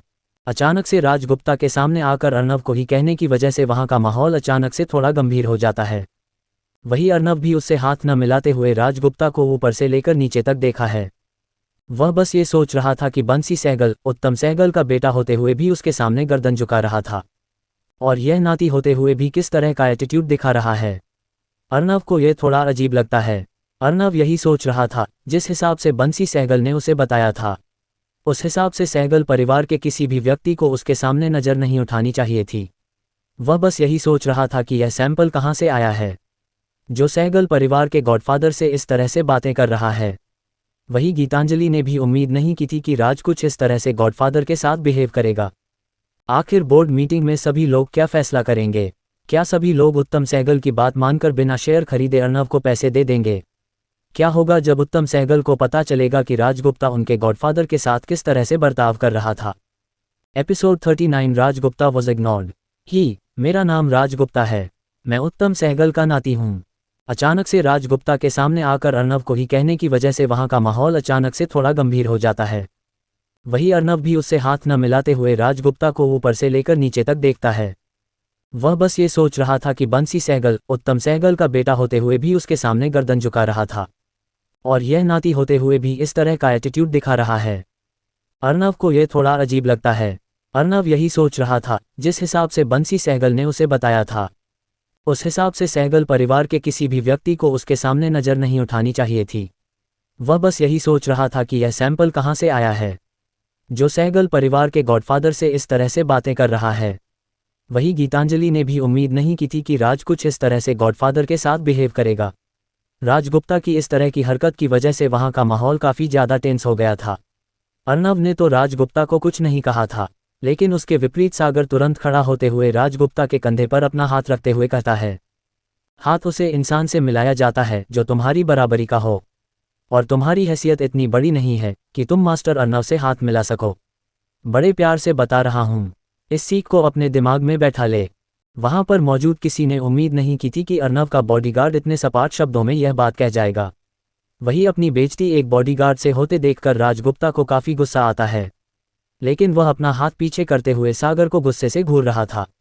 वही अचानक से अर्नव को कुछ याद आता है और वह तुरंत राजगुप्ता की तरफ देखते हुए कहता है, एक मिनट, तुमने अभी अपना नाम राजगुप्ता बताया है ना? मतलब तुम सहगल परिवार से नहीं हो, और अभी अभी तुमने उत्तम सहगल जी को अपना नाना बताया है। तो क्या मैं जान सकता हूँ तुम यहाँ पर क्या करने आए हो? इतना कहने के बाद अर्नव एक पल के लिए चुप होता है और सभी की तरफ देखते हुए उनसे सवाल करता है, क्या आप में से कोई मुझे बता सकता है कि आप सब यहाँ पर करने क्या आए हैं? अर्नव की बात गीतांजलि तुरंत आगे आते हुए कहती है, गॉडफादर, इसे माफ़ कर दीजिए, ये तो बच्चा है, इसे नहीं पता कि इसे कहाँ पर किस तरह से व्यवहार करना चाहिए। और रही वजह हमारे यहाँ पर आने की, तो हम आपसे मिलने आए हैं। जैसे ही उन्होंने फ़ोन करके पापा जी को ये बताया कि कंपनी में गॉडफादर आए हुए हैं, तो सभी आपसे मिलने के लिए आ गए। अर्नव गीतांजलि की बातों को बड़े ध्यान से सुन रहा था। उसके प्रत्येक शब्दों को सुनने के बाद अर्नव को पता चलता है कि गीतांजलि बंसी सहगल की पत्नी है, और यह सभी लोग सहगल परिवार के सदस्य हैं। वहीं अर्नव को इतना पता चल गया था कि सहगल परिवार के लिए गॉडफादर बहुत ज़रूरी है, क्योंकि सिर्फ एक बार यह कहने से कि कंपनी में गॉडफादर आए हुए हैं तो पूरा सहगल परिवार यहाँ पर आ गया। सिर्फ ये हरकत यह साबित करने के लिए काफ़ी थी कि इन सभी के दिल में गॉडफादर के लिए किस तरह की इज्जत है। अर्नव जब ये देखता है कि वह सभी लोग उसकी कितनी इज्जत कर रहे हैं, तो वह भी ज़्यादा रूड बिहेव नहीं करना चाहता था, इसलिए वह भी अपने चेहरे पर हल्की स्माइल लाते हुए प्यार से सभी से कहता है, ओह, तो आप सभी सहगल परिवार से हैं।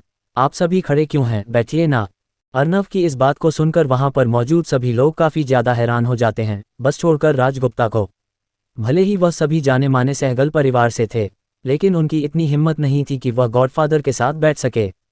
अर्नव भी ये देखकर समझ जाता है कि वह सभी उसके पास बैठने से हिचकिचा रहे हैं, इसीलिए वह तुरंत अवनी की तरफ देखते हुए बड़ी ही शांति से कहता है, मिस अवनी, प्लीज़ इन सभी के लिए बैठने का इंतजाम करें, वरना यह ऐसे ही खड़े रहेंगे, बैठेंगे नहीं, और मेरे पास बैठने में इन्हें थोड़ा अजीब लगेगा। अर्नव की बात सुन अवनी तुरंत अपनी गर्दन हिलाते हुए केबिन से बाहर निकल जाती है। वहीं उन्होंने उम्मीद नहीं की थी कि अर्नव उनके बिना कुछ बोले उनकी बात इतने अच्छे तरीके से समझ जाएगा। कुछ ही देर में अवनी के साथ 2 पियोन आते हैं। उन दोनों के हाथ में 2-2 कुर्सी थी। वे दोनों पियोन उनके लिए कुर्सी डाल देते हैं, और एक पियोन वाइस प्रेसिडेंट की टेबल के सामने मौजूद 2 कुर्सियों को भी उनको दे देता है। फिर सभी लोग एक एक कुर्सी लेकर बैठ जाते हैं। राजगुप्ता अभी भी अपनी कुर्सी पर बैठा गुस्से से अर्नव को देख रहा था। वही अर्नव काफ़ी देर से राजगुप्ता को नज़रअंदाज करने की कोशिश कर रहा था, लेकिन राजगुप्ता था कि वह अपनी हद से बाज ही नहीं आ रहा था। इसलिए अर्नव भी अब गहरी सांस छोड़ते हुए राजगुप्ता की तरफ देखते हुए गंभीरता से कहता है, मिस्टर राजगुप्ता, अपनी नज़रों को थोड़ा संभाल कर रखिए। किसी और के बचाने से इंसान ज़्यादा देर तक बचा नहीं रहता। उम्मीद करता हूं कि आप इतने मैच्योर हो जो मेरी बातों के मतलब को अच्छे से समझ जाए। अगर नहीं है तो आप मुझे बता सकते हैं, मैं बिल्कुल साफ शब्दों में आपको सब बता दूंगा। अर्नव ने ये सब काफ़ी गंभीरता से कहा था। ये सब कहते हुए उसकी आवाज़ में किसी भी तरह का कोई भी इमोशन नहीं था। वहां पर बैठा प्रत्येक व्यक्ति सहगल परिवार से था, इसीलिए सब इतना तो समझ गए थे कि अर्नव राजगुप्ता को क्या कहना चाहता है। वही बार बार अपने बेटे की इस तरह की हरकत से उसकी मॉम ज्योतिराज से काफ़ी ज़्यादा गुस्सा हो जाती है, क्योंकि उसे अच्छे से पता था कि सहगल परिवार में गॉडफादर की क्या इज्जत होती है, और अगर अर्नव उसके बेटे राजगुप्ता को यहाँ पर जान से भी मार देता है तो कोई भी उसका कुछ नहीं बिगाड़ सकता। यहाँ तक कि खुद उत्तम सहगल भी अर्नव से यह नहीं पूछेंगे कि उन्होंने राजगुप्ता को क्यों मारा। इसीलिए वह तुरंत अपने बेटे राजगुप्ता को डांटते हुए कहती है, राज, यह क्या बदतमीजी है।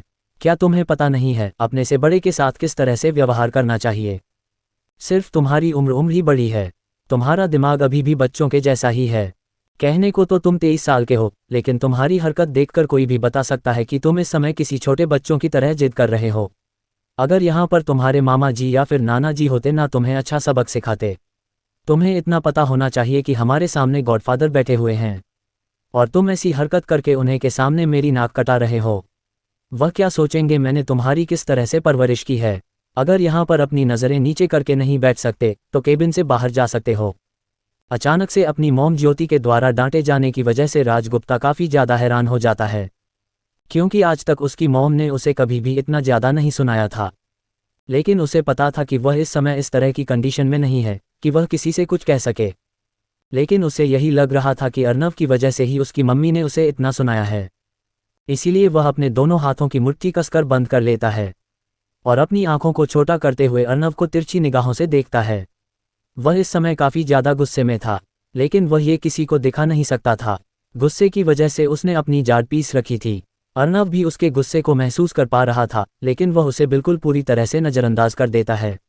वही अर्नव ने भी नहीं सोचा था कि ज्योति अपने बेटे को अचानक से इतना ज़्यादा डांट देगी। इसलिए अर्नव ज्योति की तरफ देखते हुए कहता है, देखिए, आपको इतना गुस्सा होने की ज़रूरत नहीं है। जवानी का खून है, उबाले तो मरेगा ही। और हाँ, कभी भी अपने बेटे को किसी दूसरे के सामने मत डांटना, फिर भले ही गलती उसकी हो। इससे बच्चे का कॉन्फिडेंस लो होता है। फिर घर पर 4 दीवारी के अंदर आप उसे कुछ भी बोले, यह आप पर निर्भर है। अर्नव की बात सुनने के बाद ज्योति अर्नव को हैरानी से देखने लग जाती है। उसने उम्मीद नहीं की थी कि यह 20 साल का लड़का इतना ज़्यादा मैच्योर होगा। अर्नव ने इस समय बहुत ही गहरी बात बोल दी थी। गीतांजलि भी अर्नव की समझदारी को देखकर उसे इम्प्रेस हो गई थी। गीतांजलि को पहले लगा था कि इतनी कम उम्र होने की वजह से इसके अंदर भी बाकी अमीर बच्चों की तरह घमंड होगा, बल्कि यह लड़का तो बाकी अमीर बच्चों की तरह बिल्कुल भी घमंडी नहीं था। इससे उल्टा इसकी आंखों और चेहरे पर एक अलग ही कॉन्फिडेंस दिखाई दे रहा था, जो इतनी सी उम्र में बहुत कम लोगों की आंखों में दिखता है।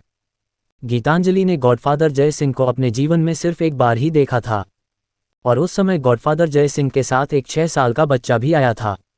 गीतांजलि अर्नव को देखकर समझ गई थी कि अर्नव ही वह 6 साल का बच्चा है जिसको गॉडफादर जय सिंह 14 साल पहले लेकर आए थे। अर्नव को भी उनके साथ समय बिताना काफ़ी अच्छा लग रहा था। उसे ऐसा लग रहा था जैसे वह अपने ही परिवार के लोगों के साथ बैठकर बातें कर रहा है। गीतांजलि अर्नव से ऐसे ऐसे सवाल पूछ रही थी जैसे एक माँ अपने बच्चे से पूछती है। अर्नव भी गीतांजलि के मातृ प्रेम से भाव विभोर हो गया था। अर्नव गीतांजलि को ऐसे देख रहा था जैसे उसकी खुद की मम्मी गीतांजलि के अंदर बैठी हो। वही बोर्ड मीटिंग हॉल में आधे घंटे की लंबी चर्चा के बाद प्रेसिडेंट उत्तम सहगल फैसला ले लेते हैं। वह अपनी मुख्य कुर्सी से उठकर बाहर जाने लगते हैं। वह जैसे ही उठकर बाहर जाने लगते हैं तो नवीन सहगल तुरंत उठकर उनके बगल में चलने लग जाता है। उत्तम साइकिल और नवीन सहगल के पीछे सहगल परिवार के तीनों इंसान भी चलने लग जाते हैं। सहगल परिवार के सभी लोग बंसी सहगल के केबिन के अंदर आते हैं। अर्नव सबसे आगे चलने वाले बूढ़े इंसान को देखकर यह समझ गया था। यह इंसान सहगल परिवार का मुखिया और द वाइट पैरे कंपनी का प्रेसिडेंट उत्तम सहगल है। उत्तम सहगल को देखकर अर्नव तुरंत अपनी जगह से खड़ा हो जाता है। भले ही वह सहगल परिवार का गॉडफादर है और पूरा सहगल परिवार उसकी काफ़ी इज्जत करता है, लेकिन उत्तम सहगल उससे उम्र और तजुर्बे में बहुत बड़े थे और हमेशा उसके मम्मी पापा ने सिखाया था कि बड़ा चाहे कोई भी हो लेकिन हमें हमेशा उनकी इज्जत करनी चाहिए। इसीलिए अर्नव उत्तम सहगल के अंदर आने से तुरंत अपनी जगह से खड़ा हो गया था। अर्नव के अचानक उठ जाने से सहगल परिवार की लेडीज भी बैठी नहीं रह सकती थी, इसलिए वह भी अपनी जगह से खड़ी हो जाती हैं। लेकिन शायद राजगुप्ता का ध्यान इस समय यहाँ पर नहीं था, इसीलिए वह अपनी गर्दन नीचे किए हुए अपनी सोच में ही गुम था। अर्नव के खड़े होने से सागर भी खड़ा हो गया था, लेकिन अगले ही पल अर्नव की नज़र राजगुप्ता पर जाती है और राजगुप्ता को देखकर उसके चेहरे के हाव भाव कठोर हो गए थे। अर्नव को यही लग रहा था कि राजगुप्ता अपने अहंकार के चलते अपनी जगह से खड़ा नहीं हुआ है। इस वजह से अब उसे राजगुप्ता पर गुस्सा आ रहा था। हालांकि वह काफ़ी देर से राजगुप्ता को नज़रअंदाज करने की कोशिश कर रहा था। हालांकि राजगुप्ता जब से बैठा था तब से अर्नव महसूस कर पा रहा था कि राजगुप्ता उसे जान से मारने के बारे में सोच रहा है, क्योंकि वह उससे आ रहे हल्के हल्के हत्या के इरादे को महसूस कर पा रहा था। लेकिन उसने इस बात पर ज़्यादा ध्यान नहीं दिया था। पूरा राजगुप्ता को पूरी तरह से नज़रअंदाज कर दिया था। लेकिन राजगुप्ता की इस हरकत को देखकर अब अर्नव अपने आप पर कंट्रोल नहीं कर पाया। अर्नव अपनी आंखें बंद करते हुए एक लंबी गहरी सांस लेता है और धीरे से अपनी आंखें खोलते हुए राजगुप्ता की तरफ अपने कदम बढ़ा देता है। वहां पर मौजूद सभी लोग अचानक से अर्नव को राजगुप्ता की तरफ जाते देखकर हैरान हो गए थे। लेकिन जब वह राजगुप्ता को देखते हैं तो उन्हें भी काफ़ी बड़ा झटका लगता है। जहां उत्तम सहगल के सम्मान में सभी लोग खड़े हो गए थे, यहाँ तक कि उनके परिवार का गॉडफादर तक भी खड़ा हो गया था। वहां पर राजगुप्ता अभी भी शांति से अपनी जगह पर बैठा हुआ था। इसे देखकर सभी लोगों को राजगुप्ता पर काफ़ी गुस्सा आ रहा था। इस समय ज्योति राज को ऐसे देख रही थी जैसे वह खुद ही राज को पीट देगी। वही अर्नव राजगुप्ता के पास जाकर सीधा उसकी कॉलर से पकड़कर उठा लेता है और फिर गंभीरता से लेकिन अपनी आवाज़ में बिना किसी इमोशन के साथ अर्नव राजगुप्ता से कहता है, लगता है कुछ ज़्यादा ही चर्बी चढ़ चुकी है तुझे। तू जब से यहाँ पर बैठा है तब से तू मुझे मारने के बारे में सोच रहा है, लेकिन मैंने तुझे उस समय भी नज़रअंदाज कर दिया। पता है क्यों? क्योंकि बच्चा है, सुधर जाएगा। लेकिन नहीं, बच्चा तो अपने आप को कुछ ज़्यादा ही बड़ा समझ रहा है। मैं तुझे तब से नज़रअंदाज करने की कोशिश कर रहा हूँ, लेकिन तेरे शरीर से आ रहे हत्या के इरादे को मैं अच्छे से महसूस कर पा रहा था, लेकिन फिर भी मैं तुझे नज़रअंदाज कर रहा था। और जब उत्तम सहगल जी कमरे में आए तब भी तू ऐसे बैठा था जैसे तू यहाँ का राजा हो। शायद तूने बार बार मेरी चुप्पी का कुछ गलत ही मतलब निकाल लिया। तुझे बताना पड़ेगा अर्नव सिंह क्या चीज़ है। आखिर अब अर्नव राजगुप्ता के साथ क्या करेगा? आखिर मीटिंग में उत्तम सहगल ने क्या फैसला लिया? कहीं राजगुप्ता को कुछ कहने की वजह से उसके पिता आशीष गुप्ता अर्नव को अपना दुश्मन तो नहीं मान लेंगे? Episode 40 billion transfer. उत्तम सहगल के सम्मान में सभी लोग खड़े हो गए थे, यहाँ तक कि उनके परिवार का गॉडफादर तक भी खड़ा हो गया था। वहाँ पर राजगुप्ता अभी भी शांति से अपनी जगह पर बैठा हुआ था। इसे देखकर सभी लोगों को राजगुप्ता पर काफ़ी गुस्सा आ रहा था। इस समय ज्योति राज को ऐसे देख रही थी जैसे वह खुद ही राज को पीट देगी। वही अर्नव राजगुप्ता के पास जाकर सीधा उसकी कॉलर से पकड़कर उठा लेता है और फिर गंभीरता से लेकिन अपनी आवाज़ में बिना किसी इमोशन के साथ अर्नव राजगुप्ता से कहता है, लगता है कुछ ज़्यादा ही चर्बी चढ़ चुकी है तुझे। तू जब से यहाँ पर बैठा है तब से तू मुझे मारने के बारे में सोच रहा है, लेकिन मैंने तुझे उस समय भी नज़रअंदाज कर दिया। पता है क्यों? क्योंकि बच्चा है, सुधर जाएगा। लेकिन नहीं, बच्चा तो अपने आप को कुछ ज़्यादा ही बड़ा समझ रहा है। मैं तुझे तब से नज़रअंदाज करने की कोशिश कर रहा हूँ, लेकिन तेरे शरीर से आ रहे हत्या के इरादे को मैं अच्छे से महसूस कर पा रहा था। लेकिन फिर भी मैं तुझे नज़रअंदाज कर रहा था, और जब उत्तम सहगल जी कमरे में आए तब भी तू ऐसे बैठा था जैसे तू यहाँ का राजा हो। शायद तूने बार बार मेरी चुप्पी का कुछ गलत ही मतलब निकाल लिया। तुझे बताना पड़ेगा अर्नव सिंह क्या चीज़ है। इतना कहने के बाद अर्नव अपने हाथ में थोड़ी और फोर्स लगाते हुए अपने हाथ को ऊपर कर देता है, जिससे राजगुप्ता हवा में लटक जाता है। इस समय राजगुप्ता के पर धरती से पूरी 1 फीट ऊपर थे। वहां पर मौजूद सभी लोग ये देखकर हैरान थे कि अर्नव ने राजगुप्ता को सिर्फ अपने एक हाथ से ऊपर उठा दिया। वहां पर किसी ने उम्मीद नहीं की थी कि अर्नव इतना ज्यादा ताकतवर होगा। नवीन सहगल को भी राज पर काफी गुस्सा आ रहा था, लेकिन जब वह अर्नव की ताकत देखता है तो वह भी हैरान हो जाता है। लेकिन वहां पर कोई सबसे ज्यादा डरा हुआ था, तो वह था राजगुप्ता और उसके पिता आशीष गुप्ता। आशीष गुप्ता अपने बेटे की ऐसी हालत को देखकर काफी बेबस महसूस कर रहा था, लेकिन उसकी इतनी हिम्मत नहीं थी कि वह अर्नव या फिर घर वालों से कुछ कह सके। यहाँ तक कि वह अपनी पत्नी ज्योति को भी कुछ नहीं कह सकता था। वही अर्नव राजगुप्ता को जमीन पर पटकते हुए कहता है, अगर बचाना चाहता है तो जल्दी से घुटनों के बल बैठकर नाक रगड़ते हुए अपने नाना उत्तम सहगल से माफी मांग, वरना तेरा वह हाल करूंगा कि पूरा सहगल परिवार यह इनकार कर देगा कि तो उनके रिश्तेदारों में से एक है। अर्नव की इतनी गंभीर और खतरनाक आवाज को सुनकर राजगुप्ता के शब्द उसके गले में अटक गए थे। अब राजगुप्ता को अर्नव नरक का शैतान लग रहा था।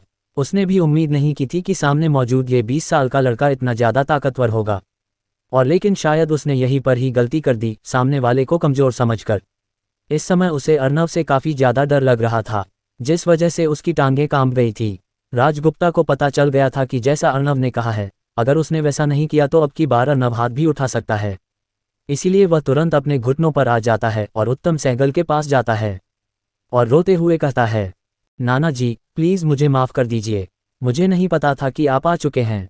मैं कुछ सोच रहा था जिस वजह से मेरा ध्यान यहाँ पर नहीं था। मेरा विश्वास कीजिए नाना जी। उत्तम सहगल काफी अच्छे इंसान थे, इसीलिए उन्हें अपने नाती राजगुप्ता को ऐसे जमीन पर घुटनों के बल गिरा देखकर अच्छा नहीं लग रहा था। इसीलिए वह तुरंत राजगुप्ता से कहते हैं, बेटा राज उठो, तुम्हें माफी मांगने की कोई जरूरत नहीं है। बस तुम्हें आगे से ध्यान रखना होगा, अगर तुम कहीं पर गए हुए हो तो अपना दिमाग और शरीर दोनों एक ही जगह पर रखना। अगर तुम इस तरह से रहते हो तो सामने वाले के दिल में तुम्हारे लिए पॉजिटिव विचार अपने आप आएंगे। अगर तुम्हें कोई कुछ कहता है तो तुम्हें बड़ी शांति से सुनना चाहिए। हमेशा बड़े ही नहीं, कभी कभी छोटे भी हमें बहुत कुछ सिखा देते हैं, इसलिए सभी की बातों को शांति से और बड़ी अच्छे तरीके से सुनना चाहिए। एक असली लीडर वही होता है जो गुड लिसनर होता है। तुम तो मेरे नाती हो तो तुम्हें माफ़ी मांगने की कोई ज़रूरत नहीं है। अगर तुम्हें माफ़ी मांगनी है तो गॉड फादर से मांगो, तुमने उन्हें काफ़ी नाराज कर दिया है।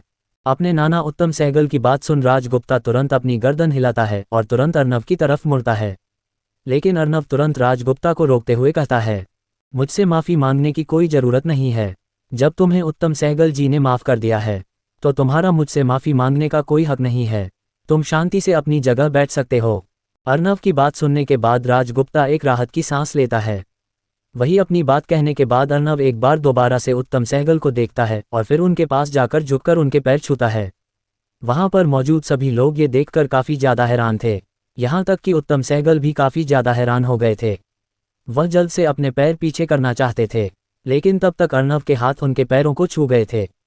फिर अर्नव खड़ा होते हुए उत्तम सहगल जी की तरफ देखते हुए हल्की स्माइल के साथ कहता है, आपके बारे में बहुत सुना है कि आप काफ़ी अच्छे इंसान हैं, लेकिन आज देख भी लिया। अर्नव की बात सुनने उत्तम सहगल तुरंत अर्नव से कहते हैं, गॉडफादर वह सब तो ठीक है, लेकिन आपको मेरे पैर छूने की क्या ज़रूरत थी?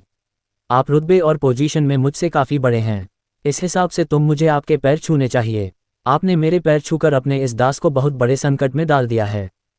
उत्तम सहगल जी की बात सुन अर्नव अपने चेहरे पर हल्की स्माइल के साथ उत्तम सहगल से कहता है, आपको ऐसा कहने की कोई ज़रूरत नहीं है, और किसने कहा आप मेरे दास हैं? भले ही आप मुझे गॉडफादर कहते हो, लेकिन आप उम्र और तजुर्बे में मुझसे काफ़ी बड़े हैं। मुझे तो आपसे कुछ सीखना चाहिए।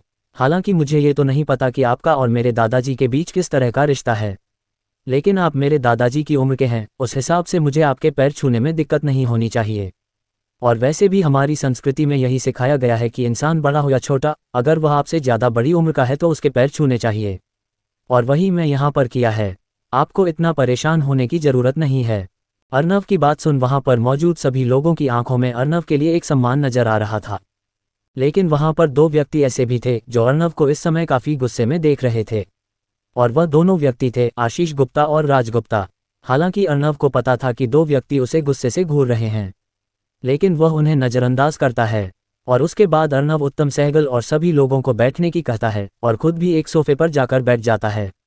सोफे पर बैठने के बाद अर्नव एक गहरी सांस छोड़ता है और उत्तम सहगल की तरफ देखते हुए गंभीरता से कहता है, तो बताइए मीटिंग में क्या फैसला रहा, क्या आप 5% शेयर खरीदना चाहेंगे और उसके बदले मुझे कैश देंगे?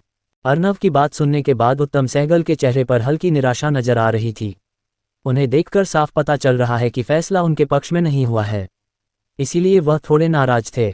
लेकिन फिर भी वह अर्नव के सवाल का जवाब देते हुए अर्नव की तरफ देखते हैं और फिर गंभीरता से कहते हैं, गॉडफादर, अगर मैं यह फैसला खुद ले सकता होता तो बिना आपसे शेयर लिए आपको पैसे दे देता, लेकिन हमारे सभी इन्वेस्टर और बोर्ड मेंबर ने मिलकर आपसे कंपनी के शेयर खरीद कर आपको पैसे देने का फैसला किया है। उत्तम सागर यह कहते हुए थोड़े निराश नजर आ रहे थे। उन्हें देखकर साफ पता चल रहा था कि उन्हें काफी दुख हो रहा है कि वह अर्नव के साथ कुछ इस तरह की बातें कर रहे हैं, जिसके दादाजी की वजह से आज वह इस पोजीशन पर बैठे हैं। और आज जब उस महान शख्सियत के पोते को पैसों की जरूरत पड़ी तो वह उनसे उनके शेयर खरीद रहे हैं। लेकिन वहीं दूसरी तरफ अर्नव उत्तम सहगल की बात सुन काफी खुश था। वह इस समय काफी ज्यादा उत्साहित हो चुका था, लेकिन वह अपने मन के इमोशंस को दबाता है और फिर अपनी खुशी को कंट्रोल करने के लिए लंबी गहरी सांसें लेता है और अपने आप को नॉर्मल करने के बाद अर्नव उत्तम सहगल की तरफ देखते हुए कहता है, ये तो काफी अच्छी बात है, चलो पहले कागजी कार्रवाई कर लेते हैं। मैं आपको अपने 60% में से 5% शेयर बेचने को तैयार हूं। मार्केट प्राइस से कंपनी के 5% शेयर की कीमत 40 अरब होनी चाहिए। इतने पैसे आपके पास कैश तो होंगे नहीं, मैं जब तक साइन करता हूं तब तक आप मेरे बैंक अकाउंट में पैसे ट्रांसफर कर दीजिए। 1 अरब = 10 बिलियन = 100 करोड़। अर्नव की बात सुन बंसी सहगल तुरंत एक लॉयर को बुलाते हैं और सारी कागजी कार्रवाई खुद करवाने लग जाते हैं। सभी पेपर्स रेडी होने के बाद अर्नव उन पेपर्स को अच्छे से पढ़ता है और फिर उनके ऊपर साइन कर देता है। अर्नव जैसे ही साइन करता है तो 5 मिनट के बाद कंपनी की तरफ से अर्नव के अकाउंट में 40 अरब रुपये ट्रांसफर हो जाते हैं। पैसे ट्रांसफर होने के बाद अर्नव एक लंबी गहरी सांस लेता है। 40 अरब जैसी रकम पाकर अब अर्नव चौधरी परिवार के बिजनेस को एक झटके में बर्बाद करने की ताकत रखता था। उसे अब पूरा विश्वास था कि चौधरी परिवार उसका कुछ नहीं बिगाड़ पाएगा। अगर उन्होंने बिजनेस की लड़ाई की तो अर्नव उन्हें बिजनेस में ऐसी पटकनी देगा जिसकी उन्होंने कभी उम्मीद नहीं की होगी। वही सभी से कुछ और देर बातें करने के बाद Arnav the white parrot company से निकल जाता है। हालांकि वहां पर मौजूद सभी ने अर्नव को घर चलने को कहा था, लेकिन अर्नव सभी को ये बताते हुए कि कहा उसे बहुत जरूरी काम है और वह जब अगली बार आएगा तो घर पर होकर जरूर आएगा, जिस पर सभी लोग मान जाते हैं और फिर सभी उसे खुद कंपनी के में दरवाजे तक छोड़ने भी आते हैं, जिसे देखकर कंपनी में मौजूद सभी लोग काफी ज्यादा हैरान थे, क्योंकि पूरा सहगल परिवार कभी भी किसी को सी ऑफ करने के लिए पूरा बाहर तक नहीं आता था। लेकिन यहाँ तो उल्टा था, कंपनी के वाइस प्रेसिडेंट बंसी सहगल खुद अर्नव के लिए उसकी गाड़ी का दरवाजा खोल रहे थे, जिसे देखकर कंपनी में सभी लोग अर्नव की पहचान का अंदाजा लगाने लग गए थे। किसी को भी विश्वास नहीं हो रहा था कि एक 20 साल का लड़का बंसी सहगल को इतना मजबूर कर सकता है कि वह उसकी गाड़ी का दरवाजा खोलें। वही इन सभी से दूसरी तरफ बंसी सहगल अर्नव की गाड़ी का दरवाजा का खोलकर काफी खुश थे, क्योंकि बंसी सहगल को पता था कि वह 20 साल का लड़का क्या तोप है।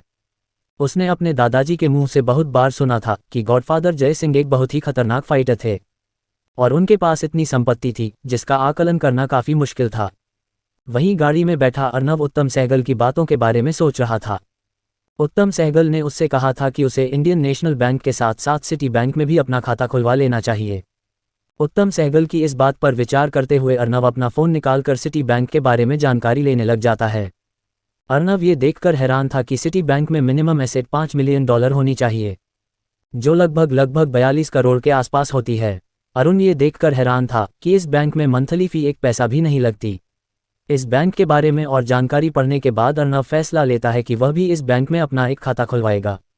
अर्नव को पता था कि इस काम के लिए सबसे बेस्ट इंसान इंडियन नेशनल बैंक का मैनेजर ही है, इसीलिए वह तुरंत इंडियन नेशनल बैंक के मैनेजर भावेश को फ़ोन मिला देता है। जैसे ही भावेश फ़ोन उठाता है तो वह बड़े ही उत्साह के साथ अर्नव से कहता है, मिस्टर अर्नव नमस्कार, बोलिए क्या काम था आपको मुझसे। भावेश की बात सुन अर्नव बात को बिना घुमाए सीधा भावेश से कहता है, मिस्टर भावेश, अगर आपका सिटी बैंक में कोई जानकार हो तो मेरा सिटी बैंक में एक कर्ज खाता खुलवाना है, खुलवा देंगे? अर्नव की बात सुनने के बाद भावेश तुरंत कहता है, जी जी जरूर, सिटी बैंक के मैनेजर से मेरी थोड़ी जान पहचान है, मैं आपका खाता तो खुलवा दूंगा, साइन करने के लिए आपको खुद जाना पड़ेगा। मैनेजर भावेश की बात सुन अर्नव कहता है, ठीक है कोई बात नहीं, मुझे एड्रेस भेज देना, मैं साइन करने के लिए चला जाऊंगा। क्या सच में अर्नव के दादाजी फाइटर थे और उनकी संपत्ति का अंदाजा भी नहीं था? आखिर अर्नव के दादाजी किस रैंक के फाइटर थे? क्या मैनेजर भावेश अर्नव का खाता सिटी बैंक में खुलवा पाएंगे? स्टोरी में आगे, story name is the rise of secret billionaire mafia में जाने आगे क्या होगा। ऐसे ही रोमांचक और इंटरेस्टिंग स्टोरी सुनने के लिए आरके नॉवल पॉडकास्ट को सब्सक्राइब कर ले ताकि वीडियो सबसे पहले आप तक पहुंच जाए।